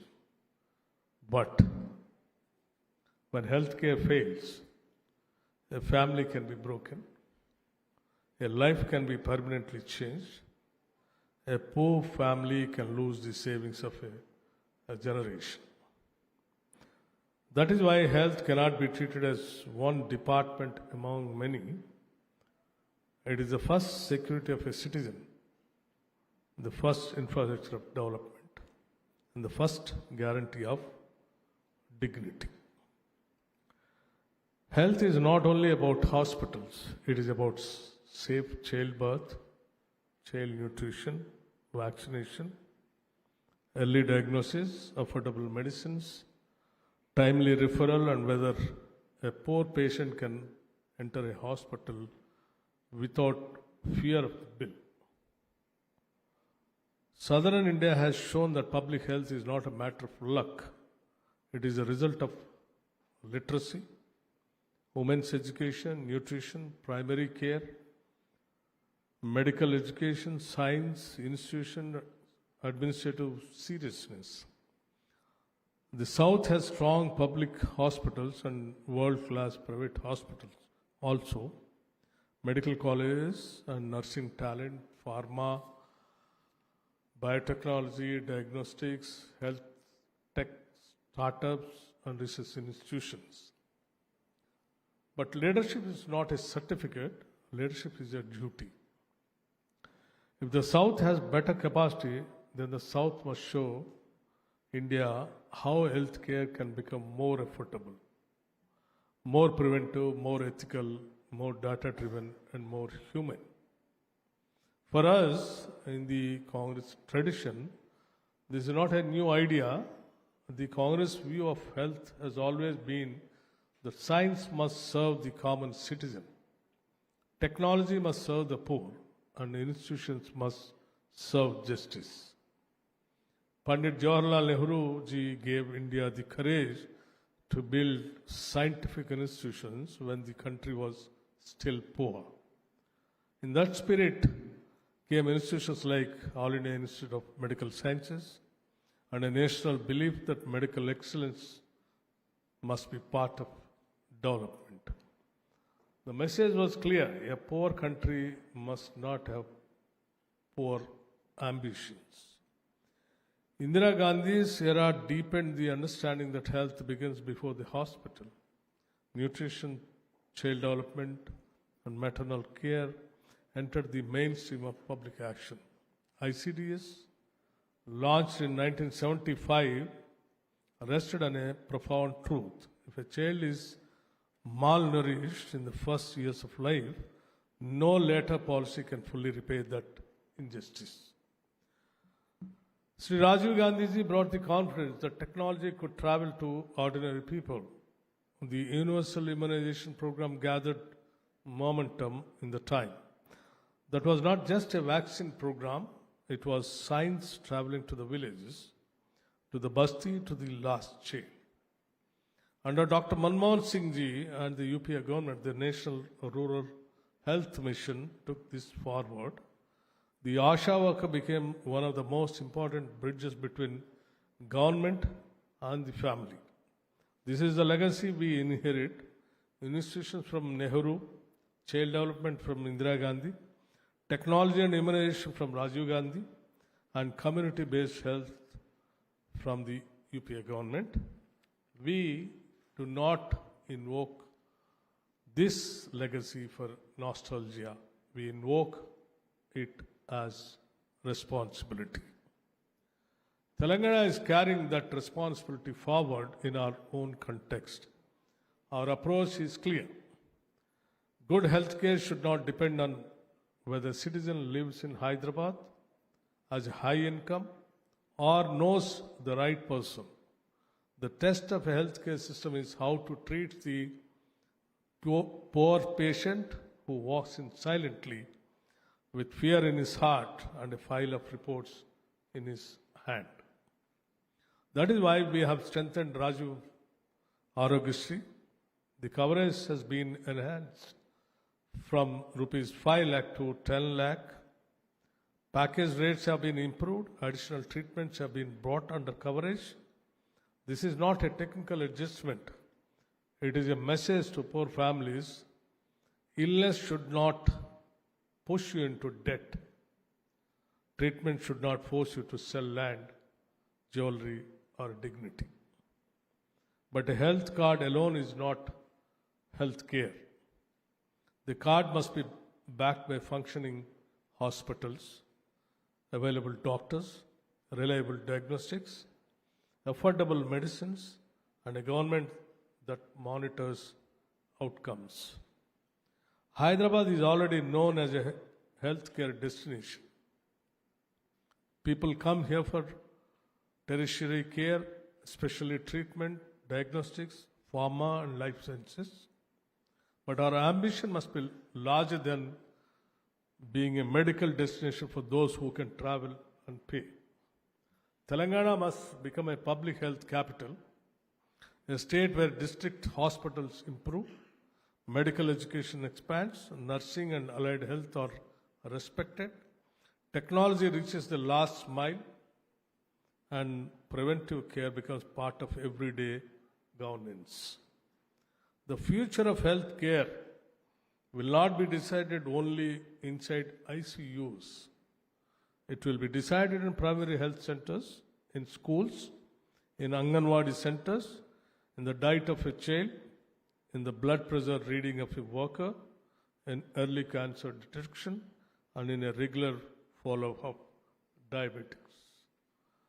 For too long, healthcare systems everywhere have rewarded late treatment more than early prevention. We wait for blood sugar to become diabetics, hypertension to become stroke, pain to become cancer diagnosis, and families to reach crisis before the system fully wakes up. This must change. The next leap in Indian healthcare will be preventive healthcare.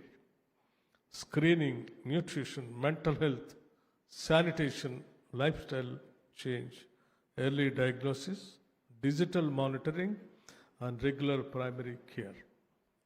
The cheapest ICU is prevention. The best surgery is the disease that never reaches the operating tables. The most affordable medicine is early action. This summit will discuss artificial intelligence, digital health, telemedicine, wearable technologies, and data-driven care. These tools can transform diagnosis, reduce specialist gaps, improve triage, support doctors, and bring expert service closer to remote communities.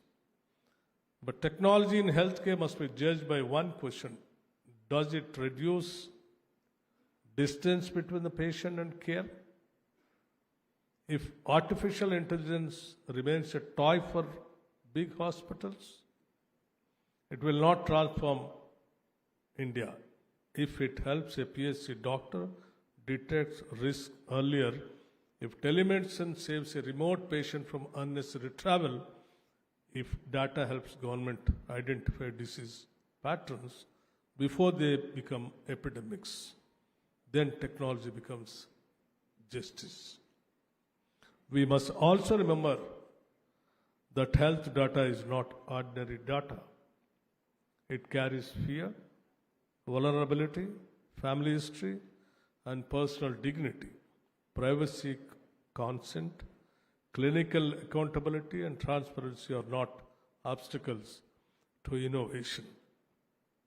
They are the conditions for public trust. The great challenge before India is not whether we can build excellent hospitals. We can. The challenge is whether excellence can be made affordable at scale. A country of India's size needs world-class systems. Ambulance response, diagnostics, blood banks, infection control medicine, supply referral protocols, electronic records, nursing training, biomedical maintenance, hospital sanitation, and patient grievance redressal. Public-private partnership must not mean public risk and private profit. It must mean public purpose combined with private excellence. Healthcare is not delivered by buildings.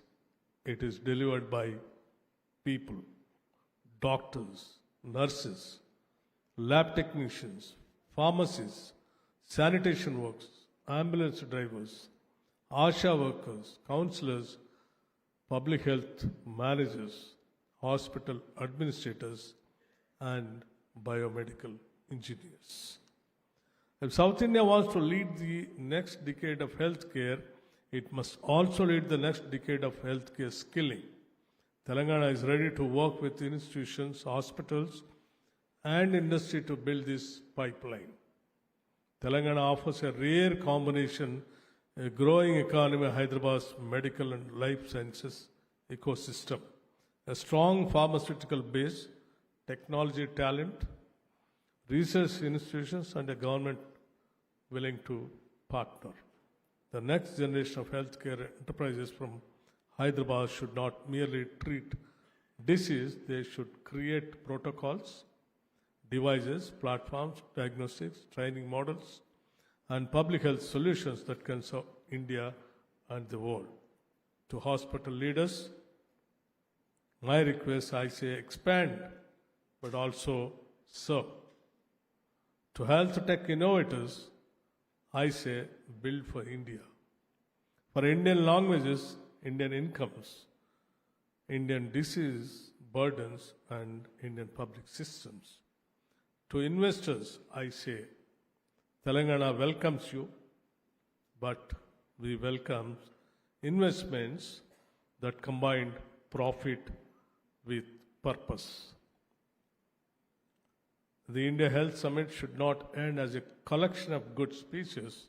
It should leave behind sharper questions and stronger partnerships. How do we use AI without losing ethics? How do we expand insurance without weakening public hospitals? How do we prevent lifestyle diseases before they overwhelm families? How do we make district hospitals more reliable? How do we create enough trained healthcare workers? How do we build trust between government, doctors, hospitals, innovators, and citizens? These are not academic questions. They are governance questions. They are economic questions. Above all, they are moral questions.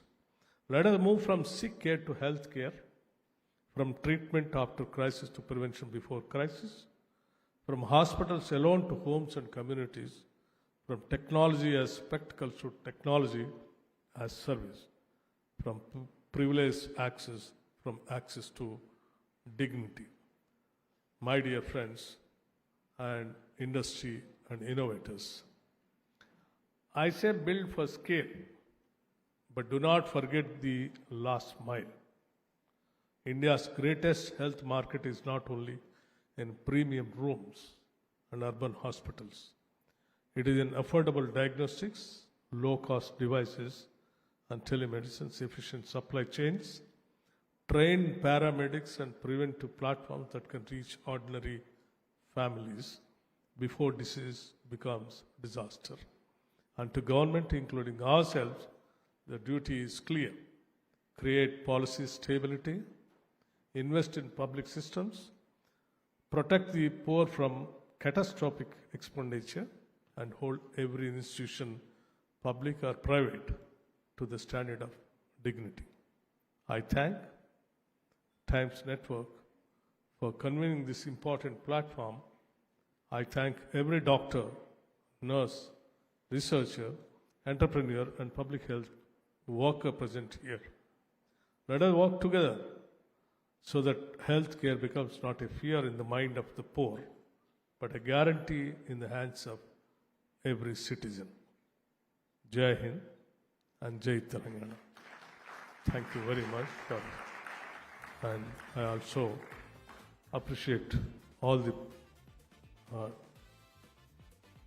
presented dignitaries taking all your valuable time, taking the part in these deliberations. Thank you. Thank you. Thank you once again. Thank you so much, sir. As you all aware, Telangana is rising in such a way that the state is dreaming to compete with the most developed countries in the world, not just the states in the country. With that ambition only, we conducted very recently global summit where we kept the target of taking the state to the heights of $3 trillion economy by 2047. Hope you all will join in that journey. Thank you. Thank you so much, sir. I want everyone, please put your hands together once again. A huge round of applause. So, దయచేసి stage పైనే ఉండాల్సిందిగా కోరుతున్నాను. I would request Shamsher sir also to please join me on this stage. Ladies and gentlemen, let's move forward and present the awards. So, let me invite on stage our next set of awards in the category of Visionary Excellence in Robotic Laparoscopic Surgeries. Award goes to Dr. Roma Sinha, Apollo Hospitals. Please put your hands together. Sir దయచేసి మీరు నిల్చోవాల్సిందిగా కొన్ని awards ఉన్నాయి sir, అది చేస్తాము. ఇక్కడ ఉండండి sir.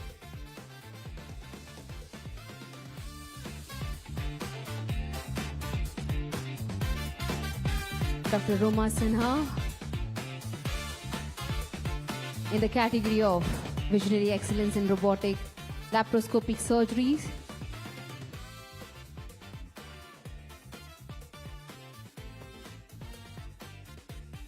Let me invite in the category of Center of Excellence in Advanced Fertility Treatments, Telangana, Hegde Fertilities, Dr. Vandana Hegde, Chief Fertility Expert and Clinical Director, to please join me on this stage.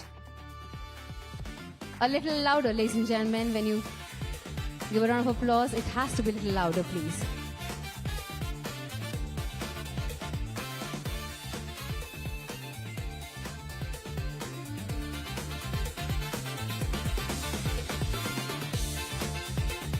Ladies and gentlemen, let me invite in the next category, which is Center of Excellence in Advanced Dentistry, Khammam, Shri Srinivasam Dental Hospital, Dr. Morishetty Pradeep Kumar Garu, MD and Chief Dental Surgeon. A round of applause, ladies and gentlemen, please.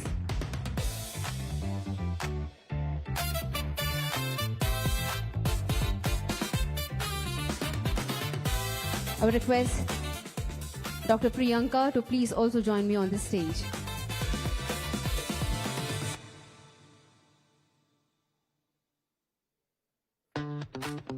Let's move forward and invite on stage in the category of Center of Excellence in Advanced Personalized Orthopedic Care, Telangana, My Ortho Center team, My Ortho Center, to please join me here on the stage.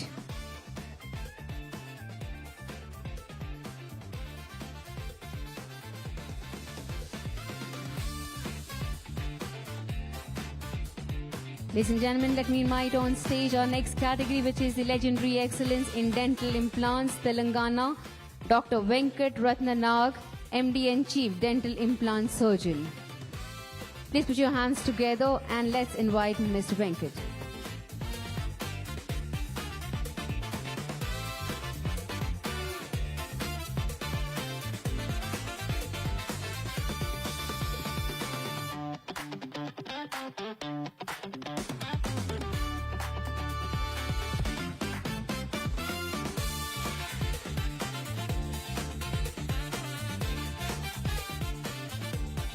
Gentlemen, in the category of Legendary Excellence in Dental Implants, Telangana, Dr. Venkat Ratnanag, MD and Chief Dental Implant Surgeon.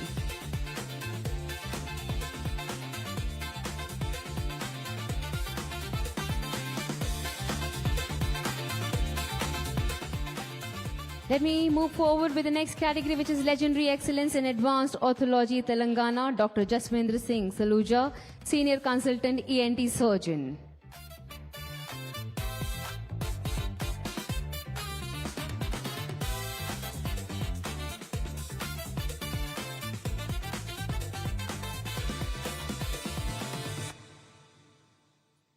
Ladies and gentlemen, moving forward with the next category, which is Excellence in Robotic and Minimally Invasive Gynecological Surgery, Telangana. Let me invite Dr. T. Rajeshwari Reddy Garu, Senior Consultant Obstetrics and Robotic Laparoscopic Surgeon.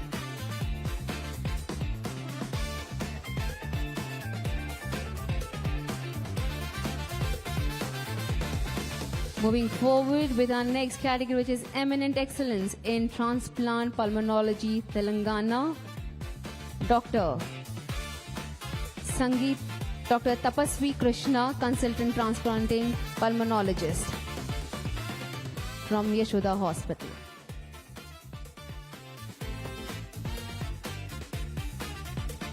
Moving forward with our next category, which is Legendary Excellence in Precision Eye Surgery, Telangana, Dr. Sangeeta Das, Professor and HOD Ophthalmology, Malla Reddy Hospital.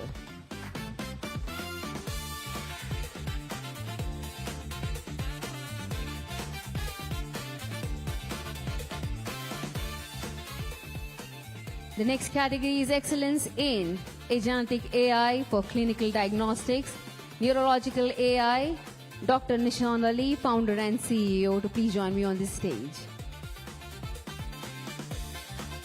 Moving forward, the Center of Excellence in Advanced Clear, Aligner and Smile Design Treatments, Telangana, Park Dental Care, Team Park Dental Care.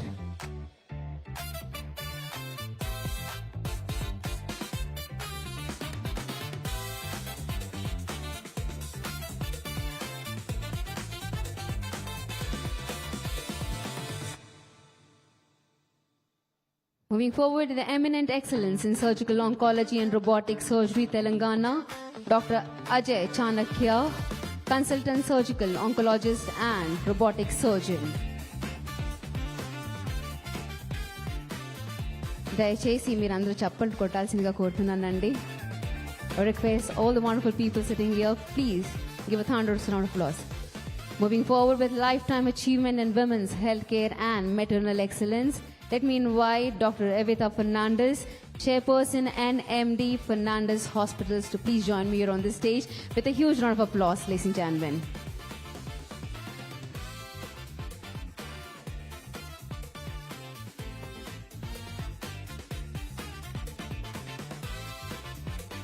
So we have Dr. Kasturi Garu representing Fernandez Hospital. Ladies and gentlemen, let me invite in the category of Best Emerging Hospital in Vascular and Plastic Surgery, ICAIG Hospital, Ikigai Hospitals, the Best Emerging Hospital in Vascular and Plastic Surgery, Telangana.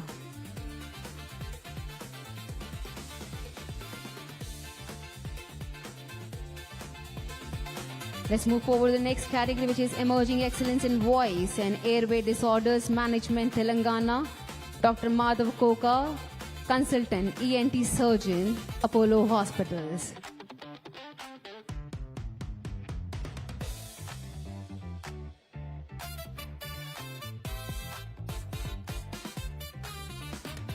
A request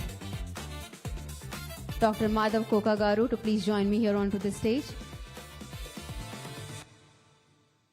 Moving forward with the next category, which is Legendary Excellence in Advanced Proctology and Anal Canal Surgery, Telangana, Dr. Sanjeev Singh Yadav, General Surgeon and Proctologist, to please join me on the stage from Epic International Hospital. I request everyone, please put your hands together and give a huge round of applause, ladies and gentlemen, for all the awardees.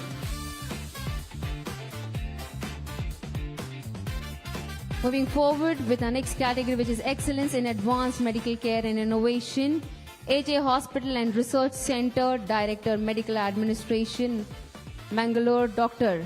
Amita P. Marla, to please join me on the stage.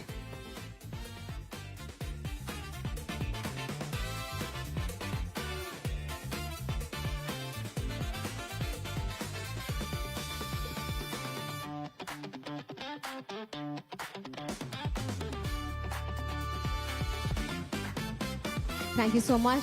Shamsir sir, I would request if you can please present a token of appreciation, I point sir, to our Deputy CM of Telangana, Sri Bhatti Vikramarka sir.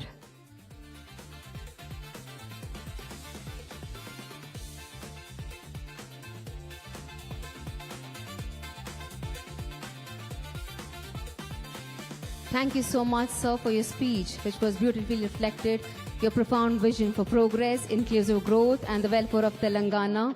Your dedication to the state's development acts as a massive inspiration to every single one of us in this room. I want everyone, please put your hands together and give a round of applause, ladies and gentlemen. Thank you so much, sir, for taking out time of your incredibly demanding schedule to be with us today and for guiding us with your progressive ideas, sir. Dhanyavadal, sir. Ladies and gentlemen, let us express our heartfelt gratitude with a resounding round of applause to our Deputy CM, Sri Bhatti Vikramarka Mallugaru.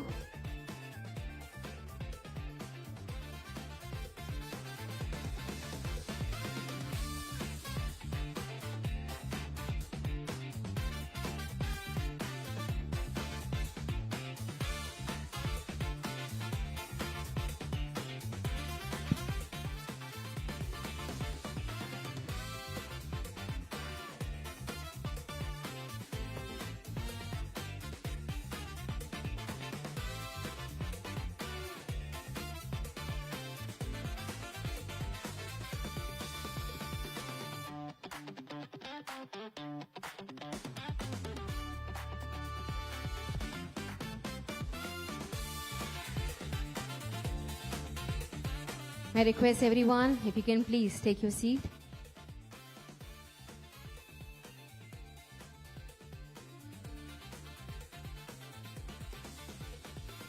So, ladies and gentlemen, in the category of legendary excellence in joint replacement surgeries, Telangana, I would request Dr. K. Sudhir Reddy Garu, MD and Chief Orthopedic and Knee Replacement Surgeon, to please join me here on this stage.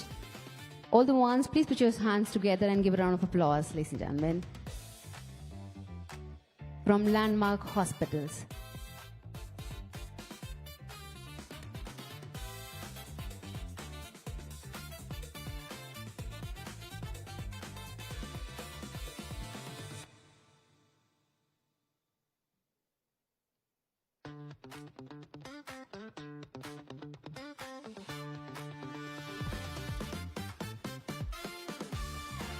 Thank you so much, sir. Malokasari. Thank you.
May I request all the ones to please take your seats. All the ones who are standing, I would request if you can please join me back in the hall.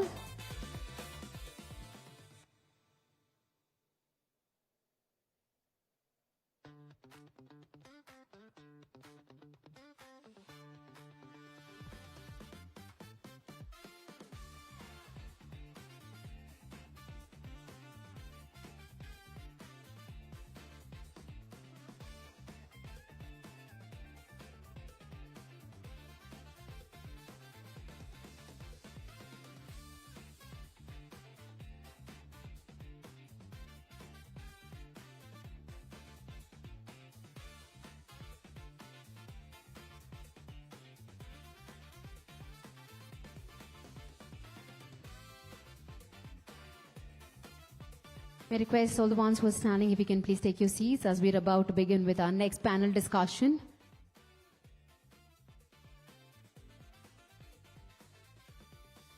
Ladies and gentlemen, let's move forward with our next panel discussion. For decades, healthcare systems around the world have primarily focused on treating illness. Today, however, the conversation is shifting from cure to prevention, from reactive care to proactive well-being. As lifestyle-related diseases continue to rise and healthcare challenges become increasingly complex, preventive healthcare has emerged as one of the most powerful tools for improving outcomes, reducing disease burden, and enhancing quality of life. From early screening and timely diagnosis to risk assessment, lifestyle interventions, and preventive technologies, healthcare is entering an era where staying healthy is becoming just as important as treating diseases. To explore this important shift and understand what it means for patients, providers, and healthcare systems alike, we now move to our next panel discussion. Topic being preventive healthcare, the next big shift. To moderate this conversation, please welcome Ms. Reema Gautam, Senior Producer, timesnow.in. May I request, ma'am, if you can please join us on the stage. And now, may I invite our esteemed panelists to join us on the stage. Ladies and gentlemen, with your round of applause, Dr. Pragnya Chirgupati, Consultant Breast Oncoplastic Surgeon, AIG Hospitals. Dr. Chinna Babu Garu, Senior Robotic Surgical Oncologist and Clinical Director, Yashoda Hospitals. Dr. Vishwanath Artevarpu, Consultant Vascular and Endovascular Surgeon, Ikagai Hospital. And Dr. Rajiv Paul, Senior Consultant Internal Medicine and Intensive Care Specialist, Apollo Hospitals. Ladies and gentlemen, all the ones who are sitting here, if you can please put your hands together and give a round of applause to our panelists and our moderator. Representing diverse specialties across oncology, vascular care, internal medicine and advanced surgical sciences, our panel brings together a wealth of expertise to discuss how prevention can become the cornerstone of better healthcare outcomes. Rima ma'am, over to you. Please, okay, fine. Thank you so much. So now gradually we are just heading towards last few session, and we know when we talk about crux in life or in such summits, they're always in last few sessions. So big round of applause to all my worthy panelists. We have with us Dr. Pragnya Chigurupati, sir. Welcome to you. Welcome, sir. Welcome. Dr. Chinna Babu Sunkawali, we have with us. Welcome to you. Dr. Vishwanath. Dr. Rajiv Paul. I'm so happy that we have such an empowered panel who is going to share their wisdom, their thoughts on one subject which is actually need of the hour. Our Honorable Deputy CM, while he was closing his statement, he very rightly said one thing. The most comfortable medicine is early detection, and that is preventive healthcare. India, which is bearing 20% of diseases in the world, you think how important it is. I would like to start with Dr. Pragnya. Early detection remains one of the most effective tools in the fight against cancer. What are the biggest gaps in awareness and screening that needs to be addressed today?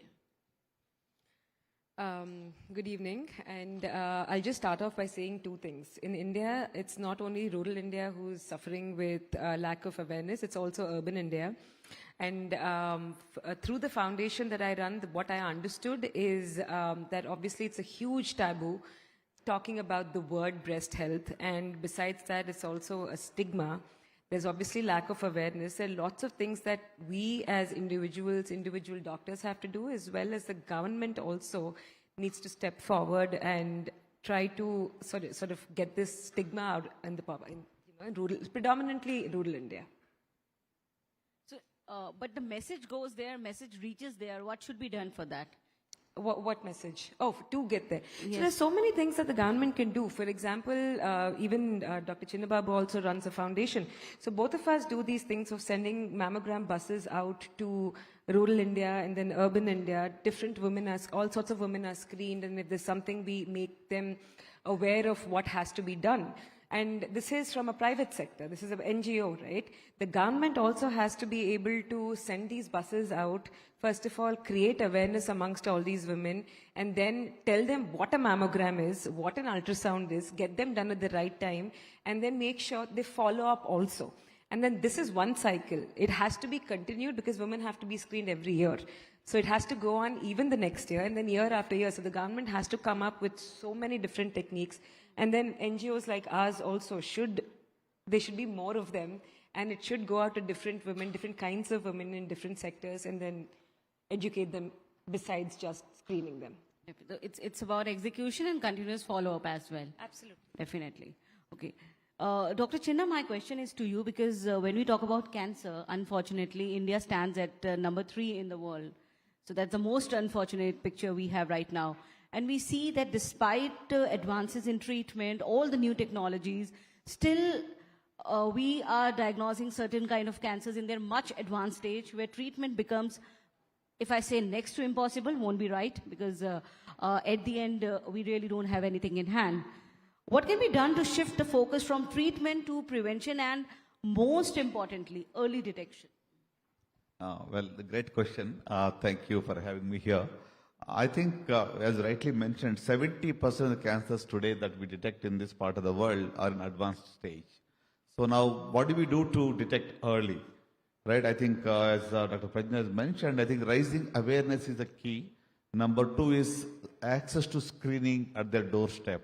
I think that is something that, is very close to my heart. For the last 14 years, we've been able to go to the doorsteps to the Grace Cancer Foundation and, touch about 100,000 screenings every year is what we have committed. But that's again a small drop in the ocean. So I think initiatives to detect the disease early is the most important step that we need to take, both raising awareness and screening at their doorstep. I think these are the two things. With the policy help, it can be the effective strategies to really, detect the disease in early stage. So unlike in the West, I think we need to tilt and make that shift for early detection, because as we all know, in oncology, the outcomes depend on the stage of the disease. So earlier the diagnosis, better the outcomes. So I think that's where we need to have the policy with us, and also the awareness drives and the community screening. Especially, in a country like ours, we can't screen everybody. So we need to look at prioritization. We need to look at the high-risk groups and do the screening at their doorstep. I think that is very crucial in order to detect the disease very early. Exactly, very right. And the biggest challenge is actually our population, I think, because even our smallest sample size requires so much of resources to reach there. That is there. So my next question is to Dr. Vishwanath, because nowadays we see lifestyle-related diseases are increasing, and hypertension, diabetes, obesity, and it's contributing to vascular health diseases. What preventive measures you suggest can individuals adopt today to reduce long-term cardiovascular and vascular disease? Oh, yeah, hi. So when we talk of an individual has many facets. So take me as an example. I'm a father, I'm a husband, I'm a friend, I'm a physician, I'm a boss, and sometimes all these things before lunch. Okay? So I cannot ask my child to, not eat junk and order something from concert, 11 o'clock, watch a movie. So I just start there. Okay? So we should have friends who not only take us to bars and pubs, but also to gyms. Okay, as a BAS, we incentivize our staff based on how healthy they are. So in fact, we stopped increment for one of our staff members because his BMI is not in the range. So it should start there. And as an individual, if there are 5 things which we need to do: no tobacco, take care of your sugars, maintain a healthy BP, walk, keep moving. Your blood, yourself, and your cash, all of them should be in flow so that you're not stuck somewhere. And also maintain an ideal body weight. And if these 5 things are taken care of, and you be a better family member, friend, and an individual, I think most of the things are sorted out, and we'll be building healthier futures, healthier generations. Rightly said. And from there, I come to you, Dr. Rajeev. As we discuss chronic health conditions, and most of them are lifestyle diseases, which gets definitely worsened day by day. So I think it lacks that we take ownership of our health. Even like after pandemic, we saw the people were getting comparatively aware about their health. But where we see this lacuna, where we see that big gap, which is still we are not able to fill.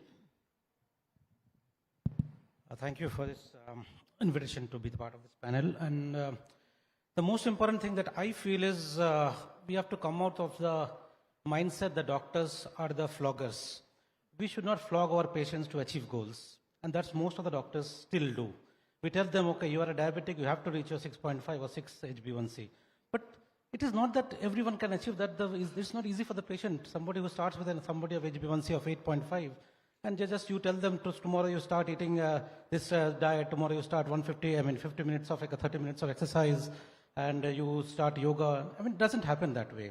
The biggest challenge is the doctor should lead as a friend, as a philosopher, and a mentor. So we have to basically intensivize our patients in such a way that we give them small goals. The whole target is we have to reach our goal, yes. The doctor knows it. It's not putting the challenge on the first day to the patient that he meets you. You have come to me first time, you have to reach this goal. Obviously many patients after some time fatigue out. The fatigability is a major factor in chronic diseases. So it is not treating something for a pneumonia that I treat for 7 days or 10 days and it's over. It's a lifetime journey for a patient, and you can't put the patient into fatigue. So have small goals, have the longer perspective in mind that yes, you have to reach the HbA1c desired for the patient, but give them small targets, achievable targets, and involve them in the care. The most time is that doctors don't involve the patient in the care. For example, if I tell a patient to do 3 things at a time, you eat a less carbohydrate meal, do a 30-minute exercise today, and then sleep well, all at one time, it doesn't happen that way. You tell them what would you like this month to be done. Would you start off with a low-carb diet or more of a yoga this month? Give it the Practical targets. Yes, practical targets and leave the onus on them. Let them slowly incorporate them into their lifestyles. And you see their acceptance to this will slowly improve. So giving rigid challenges or rigid numbers or rigid statistics will never help at the end of it achieving the goal of total health care. That is where I feel, we as doctors should become more part of the patient-centric care rather than the patient-flogging care. Right, very right, and very practical thing came from you, Dr. Rajiv. Dr. Pragna, my next question is again with you, because I see that healthcare providers have major role to play, seeing the current picture, particularly women, because they always keep their health on the back seat, prioritizing so many other things. So how do you see that? Because it's a challenge again, because as I was discussing that our population is one of the biggest challenge. And as I said that even our smallest of sample size is something we need great resources for. So what do you see that, is it a challenge for organizations like you who are actually working on the ground level? Yeah, absolutely. As mentioned earlier, it's impossible to go ahead and screen like, the UK or the US does. They send letters out to everybody and make sure they get screenings done. It's impossible. So what we do is opportunistic screening. And so if we are at least able to, sort of spread the message saying that this is wrong. We have so many tiers, right? There's ASHA workers, there's Angadwadi workers, there's so many of them. So what we have done last year with the foundation is that we have associated with the government at that point. And so we started screening Sangha Reddy. And the local commissioners, all of them are completely in sync with us. The number of people who have been coming to our camps have doubled after the government got involved. Right? So even if our organizations want to do as much as we can, unless we get the government support and spread this word out, saying you have to come, get it done, that's also opportunistic screening, because it's not like it's not a compulsion for everyone to come. They still just walk in, whoever wants to come, whoever doesn't have a job. During those screenings, what we also do is, if you don't want to come, your mother doesn't want to come, please at least ask them to examine themselves. We teach them how to examine themselves. Beyond this, there's nothing else we can do, because at the end of it, we can't just drag a woman out and say, come, let's do your breast screening, right? So all that we can do is, to face these challenges, is tell them it's very, very treatable. I'm talking about breast cancer specifically.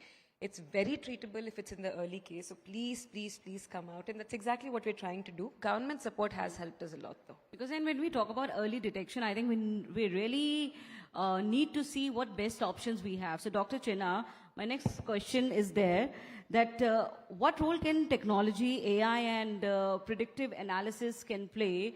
Because when we see such efforts are happening, so to enable such healthcare practices, what role AI and preventive healthcare can play practically?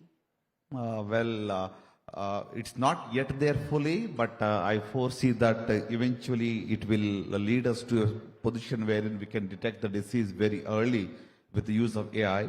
Just to give a small example, like, if all your healthcare data can be analyzed and, alerts can be given to you, then, you can diagnose the disease early. So I recently coined a word called precursor oncology. So the precursor lesions are there. If you identify them even before the disease comes, even before the symptom comes, through multi-omics or a lot of AI analysis of, your blood sample, you are able to actually identify the disease much, much earlier, even before any of the screening tests can identify. What are they, if you could share with us briefly, so that more and more people could know what are those tests or what are those preventive measures? No. At this point of time, the only test available is a single blood-based test to identify multiple cancers through metabolomics, and the AI-driven, the algorithms are able to diagnose. But at this point of time, I don't want to confuse. This is not the gold standard or the standard of care. But this is something that is showing 99% specificity, including the tissue of origin of the tumor. The probability is high. Very, very high. So I think eventually AI is leading us to a simple blood-based screening test, for multiple cancers at one go. So I think that's where we are heading to. Right. And Dr. Vishwanath, how can healthcare system better integrate preventive health assessment into routine clinical practice rather than just waiting for symptoms to appear? Oh, yeah. So I think, thanks for that question. That word integration is the key. We have enough of innovation, but not enough of integration. Okay. So I think this is a paradigm shift in how we organize, deliver, measure, and incentivize healthcare delivery systems. So when we build our Ikigai hospitals, we don't call it a specialty-based hospitals, though we were awarded the same. So it's an integrated practice unit where the work starts with our community outreach programs on educating the general community about how to take care of their feet, how to prevent amputations, how to prevent ulcers and all. Okay. So, and then when you enter the hospital, under one roof, we have everything that is required for management of a patient with diabetic foot. So they don't have to run around. So we need to create healthcare systems which are centered around patients' convenience. Because that's the key. We don't want them running around 10 floors or 15 floors for one specialty and to get an X-ray to another specialty, for a scan to another street. So that's how we organize. We reach out to the communities, and also the healthcare incentivization. People who go for preventive checks should be incentivized, because most of our insurance companies, they incentivize or they reimburse for management, not for prevention. So that needs to change. People who are health conscious should be encouraged to do so that the healthcare costs as such, they come down. I think these changes needs to get integrated, and all the healthcare risk factors or conditions with similar risk factors, they should be bundled together. Right. Because if obesity is causing so many diseases, you can't ask a patient to go for vascular checkup to one center, neurological checkup to one center, but they may come for their sugar checks regularly. So if you can integrate and bundle all these packages or screening programs together, I think it will be of a lot of help to patients. I think very, very right suggestion. Thank you so much. Dr. Rajiv, my last question is with you, then we'll close this panel. There's something problematic with our attitude. I think we focus on illness. Preventive healthcare is still our, I think, one of the last option. What do we need to change this attitude? I mean, how you see this gap is to be filled? Yeah, preventive healthcare is something which, again, I told you, it's a long-term, long-driven process. So it's a public and a partnership with the government and the private sectors. All three are the three major stakeholders in this. I mean, you can't tell the public to do something and the government or the private sector just is not into it. So as the cancer awareness programs going on, similarly diabetes awareness programs going on, yes. So there's a lot of funding required, lot of manpower required, lot of time required. So unless a program, structured program is developed for this by all three stakeholders, the public, prominent people from the public, the government's setup, and the private hospital, the network that we have, this is not going to sustain in the long run. Remember, we are still a rural society. Our urbanization is not a very high level. So to reach a rural level and to maintain that level, we need a significant amount of manpower and resource, which only government really can back up with us. Right. So significant amount of government support and monetary support will be required to achieve this in the long-term goal. I think inclusive efforts Yes. is the need of the hour. Thank you so much. I just wished we could have taken this discussion to the next level, but time crunch. Thank you so much. Thank you so much for your wisdom, for your expertise.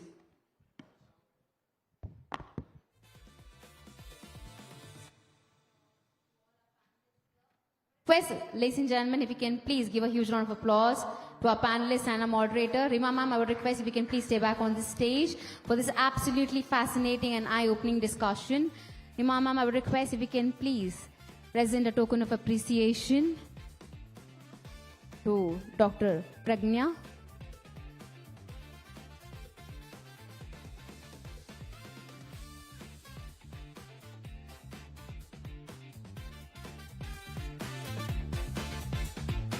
I request Dr. Pragnya Garu if he can please step forward.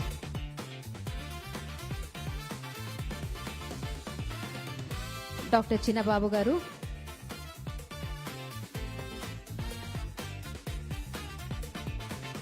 Dr. Vishwanath Garu.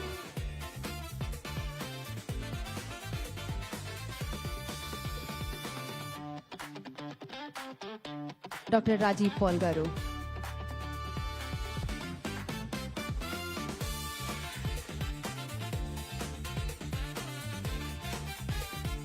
Thank you so much to our panelists and to our moderator. Thank you so much. Ma'am, if you can please join for a photo op.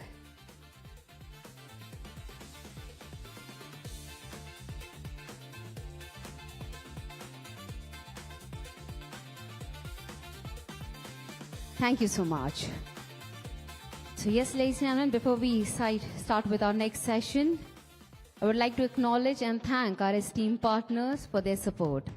The Times Network India Health Summit and Awards 2026 South Edition is powered by Tamashi.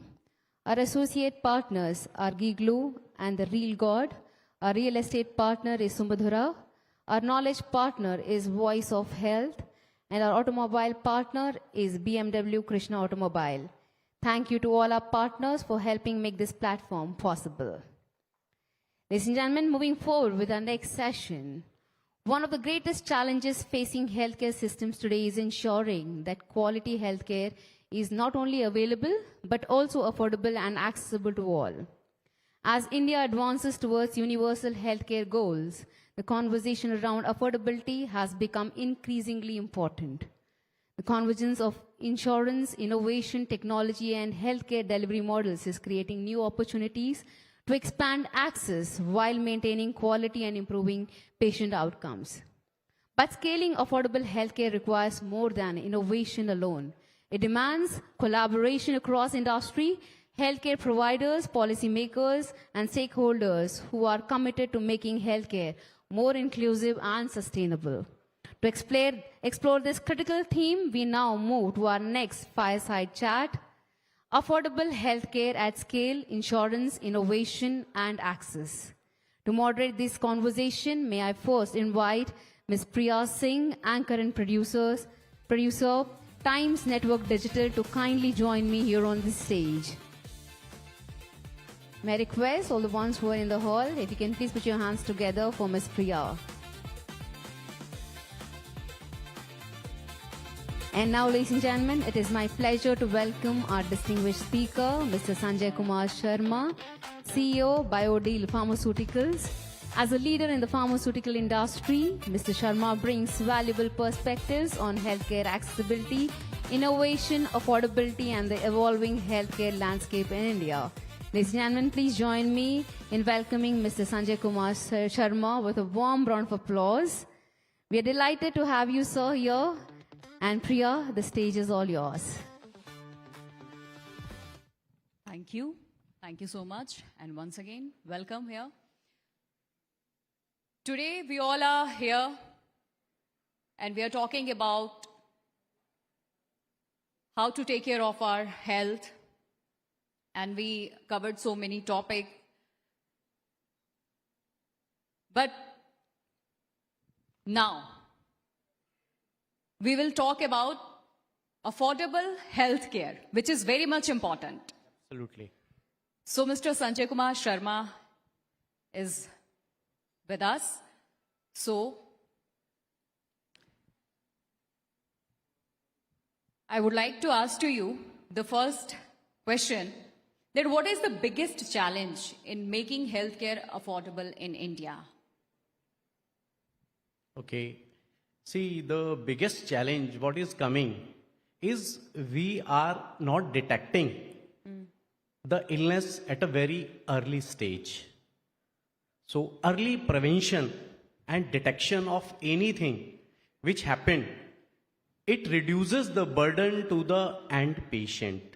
What I want to say, if we diagnose earlier, the insurance pay, the money which is going to paid by from the pocket of the patient is going to be substantially reduced. That is the one thing. Another is a technology.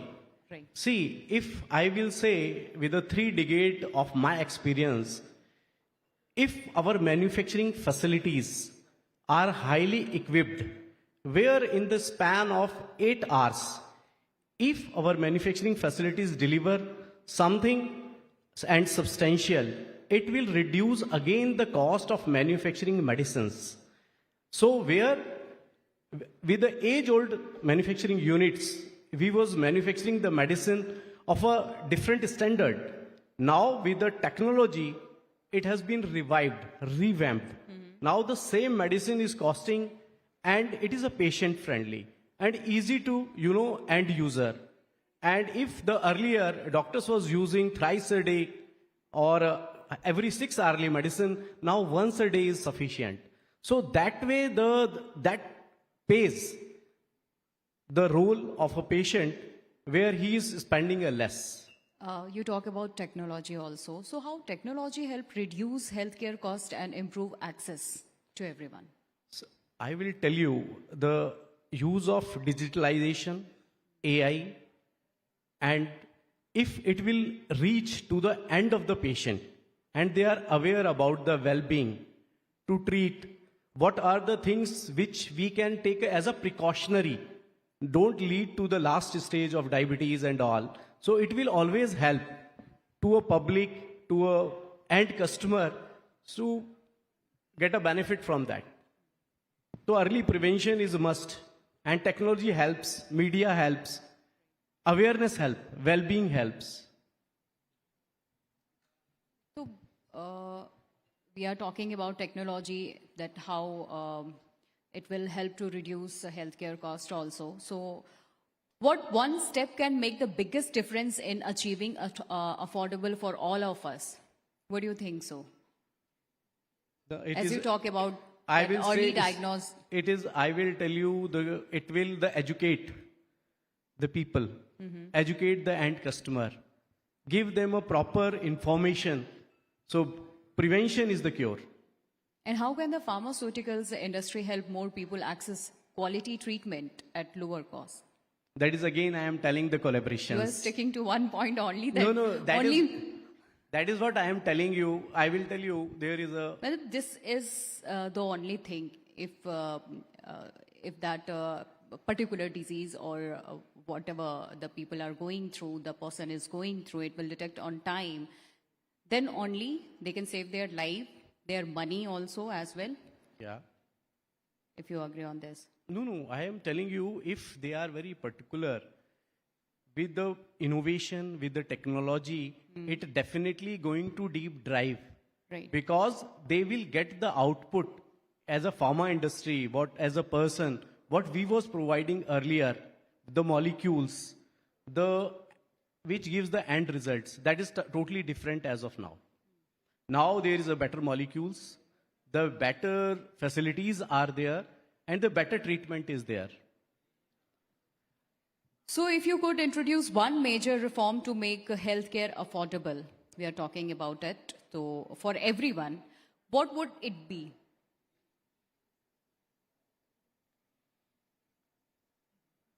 Education. Education. Yeah. Too well aware about the education to the end, and there is a different roles of the media, manufacturing facilities, doctors, consultants. Everyone has to play the role. We are talking about innovation and access, also affordable health care at scale. As India aims to become a global healthcare powerhouse, what role can collaboration between pharma companies, insurers, healthcare providers, and policymakers play in improving access to care? Again, see, I am telling, if we are having a... I got it. US is manufacturing a latest example of semaglutide, the obesity. We are hearing from last 2 hours that what obesity can cause, how many different, illness can be created with that. And if we are launching the semaglutide as of such, which can reduce a particular risk of different ailments, you will feel like that the other way around, the end patient is going to get friendly, and it is help him. Anything else which you really want to share from here, which is very important, and we should talk about that? So, you want to share anything? So I want to share is that we have to trust on our, doctors, medical fraternity, listen to them. If they diagnose something and educate the people, the patients, we have to follow the recommendations from that consultants. So that is what I want to say. Anything else? Because pharmaceutical industry is doing really well and they are welcoming the technology, the AI. How it helps? So again, the AI plays an important role in the healthcare. But AI is based on the data which has been fed and from the back end. But it helps and reduce the time and helps Is a it consultant giving also. accurate, what we can say, if we are measure it on a scale, what are the points which you want to put here? So again, on the basis of the AI, we had gone through the sessions and all, recent sessions, and the accuracy in some of the cases from 1 to 10 scale is 9. Because, for diagnosing a single photograph and single diagnosis, a lakhs of photographs gone through with that AI has to be come up with that end result. So what are the changes which is still required in that field? Again, it is a digital, and the sector means it is a digital. Right. So the whatsoever we are feeding it, that has to be, the accuracy has to be there on the digital. Okay. So then the AI will work more promptly. Okay.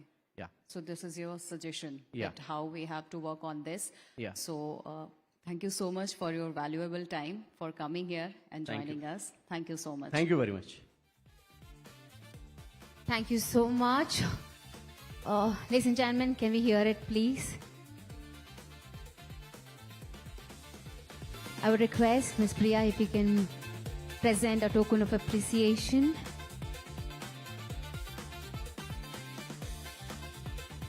I would request all the ones at least present, if you can please put your hands together for Mr. Sanjay Kumar Sharma. Thank you so much, Mr. Sanjay Kumar Sharma, for the perspective you have shared. Thank you. Ladies and gentlemen, moving forward with our next session, which is cancer remains one of the most significant healthcare challenges facing the world today. And India is no exception, with rising incidence rates, increasing healthcare demands, and the need for timely diagnosis and treatment. Addressing this cancer burden requires a comprehensive approach, one that combines prevention, early detection, advanced treatment, public awareness, policy support, and equitable access to care. While medical science continues to make remarkable strides in cancer treatment, the larger challenges lies in ensuring that these advances translate into better outcomes for patients across every region and community.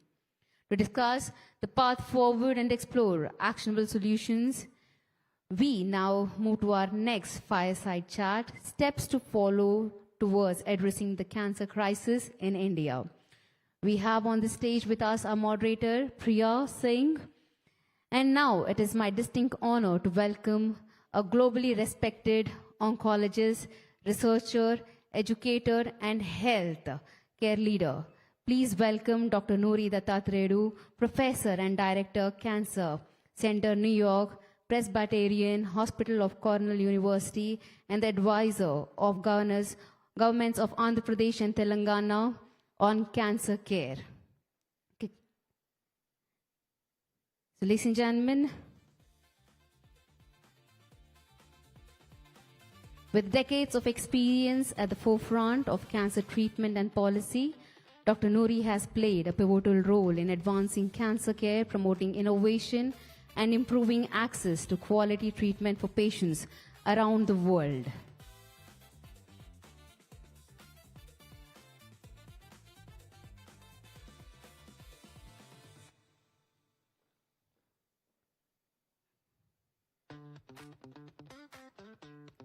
So yes, ladies and gentlemen,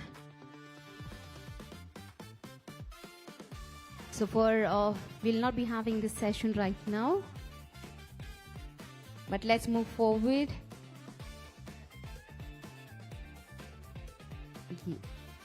So yes, we had a wonderful evening today.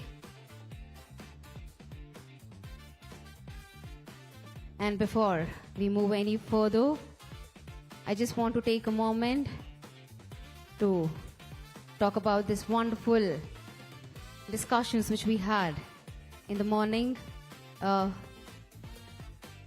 Today, we had a beautiful session where the India Health Summit by Times Network serves as a premier national platform. Today, we have aimed to map out a resilient, equitable and highly advanced future for healthcare. We were privileged to have the brightest minds under one roof to brainstorm, disrupt and redefine what well-being means for over a billion people.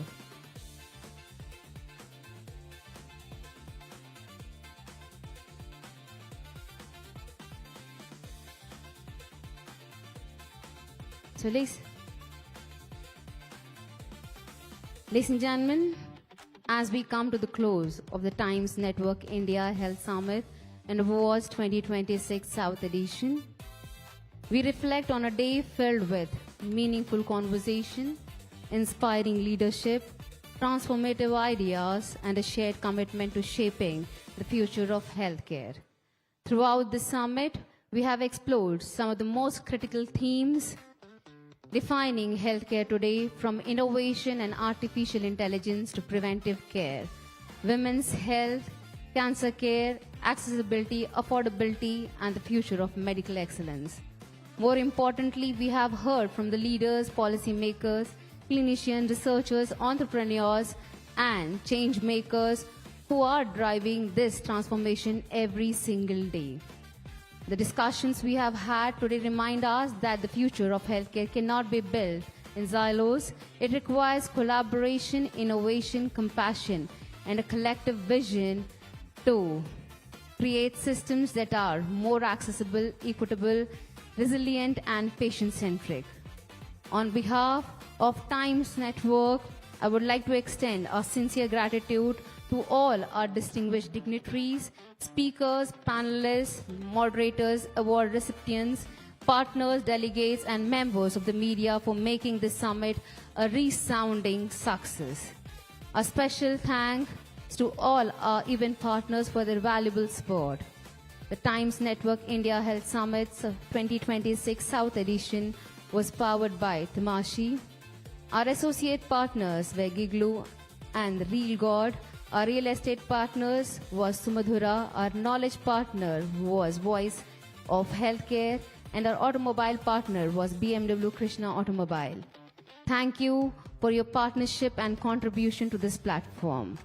I would also like to acknowledge and thank the entire Times Network team, our production, Mr. Krishna, and event partners, the venue team, the technical crew, hospitality teams, and everyone working tirelessly behind the scenes whose dedication made today's event possible. Until we meet again, stay inspired, stay connected, and continue making a difference. Thank you. This is your host, Madhvi Reddy. Have a wonderful evening and a safe journey home. Jai Hind.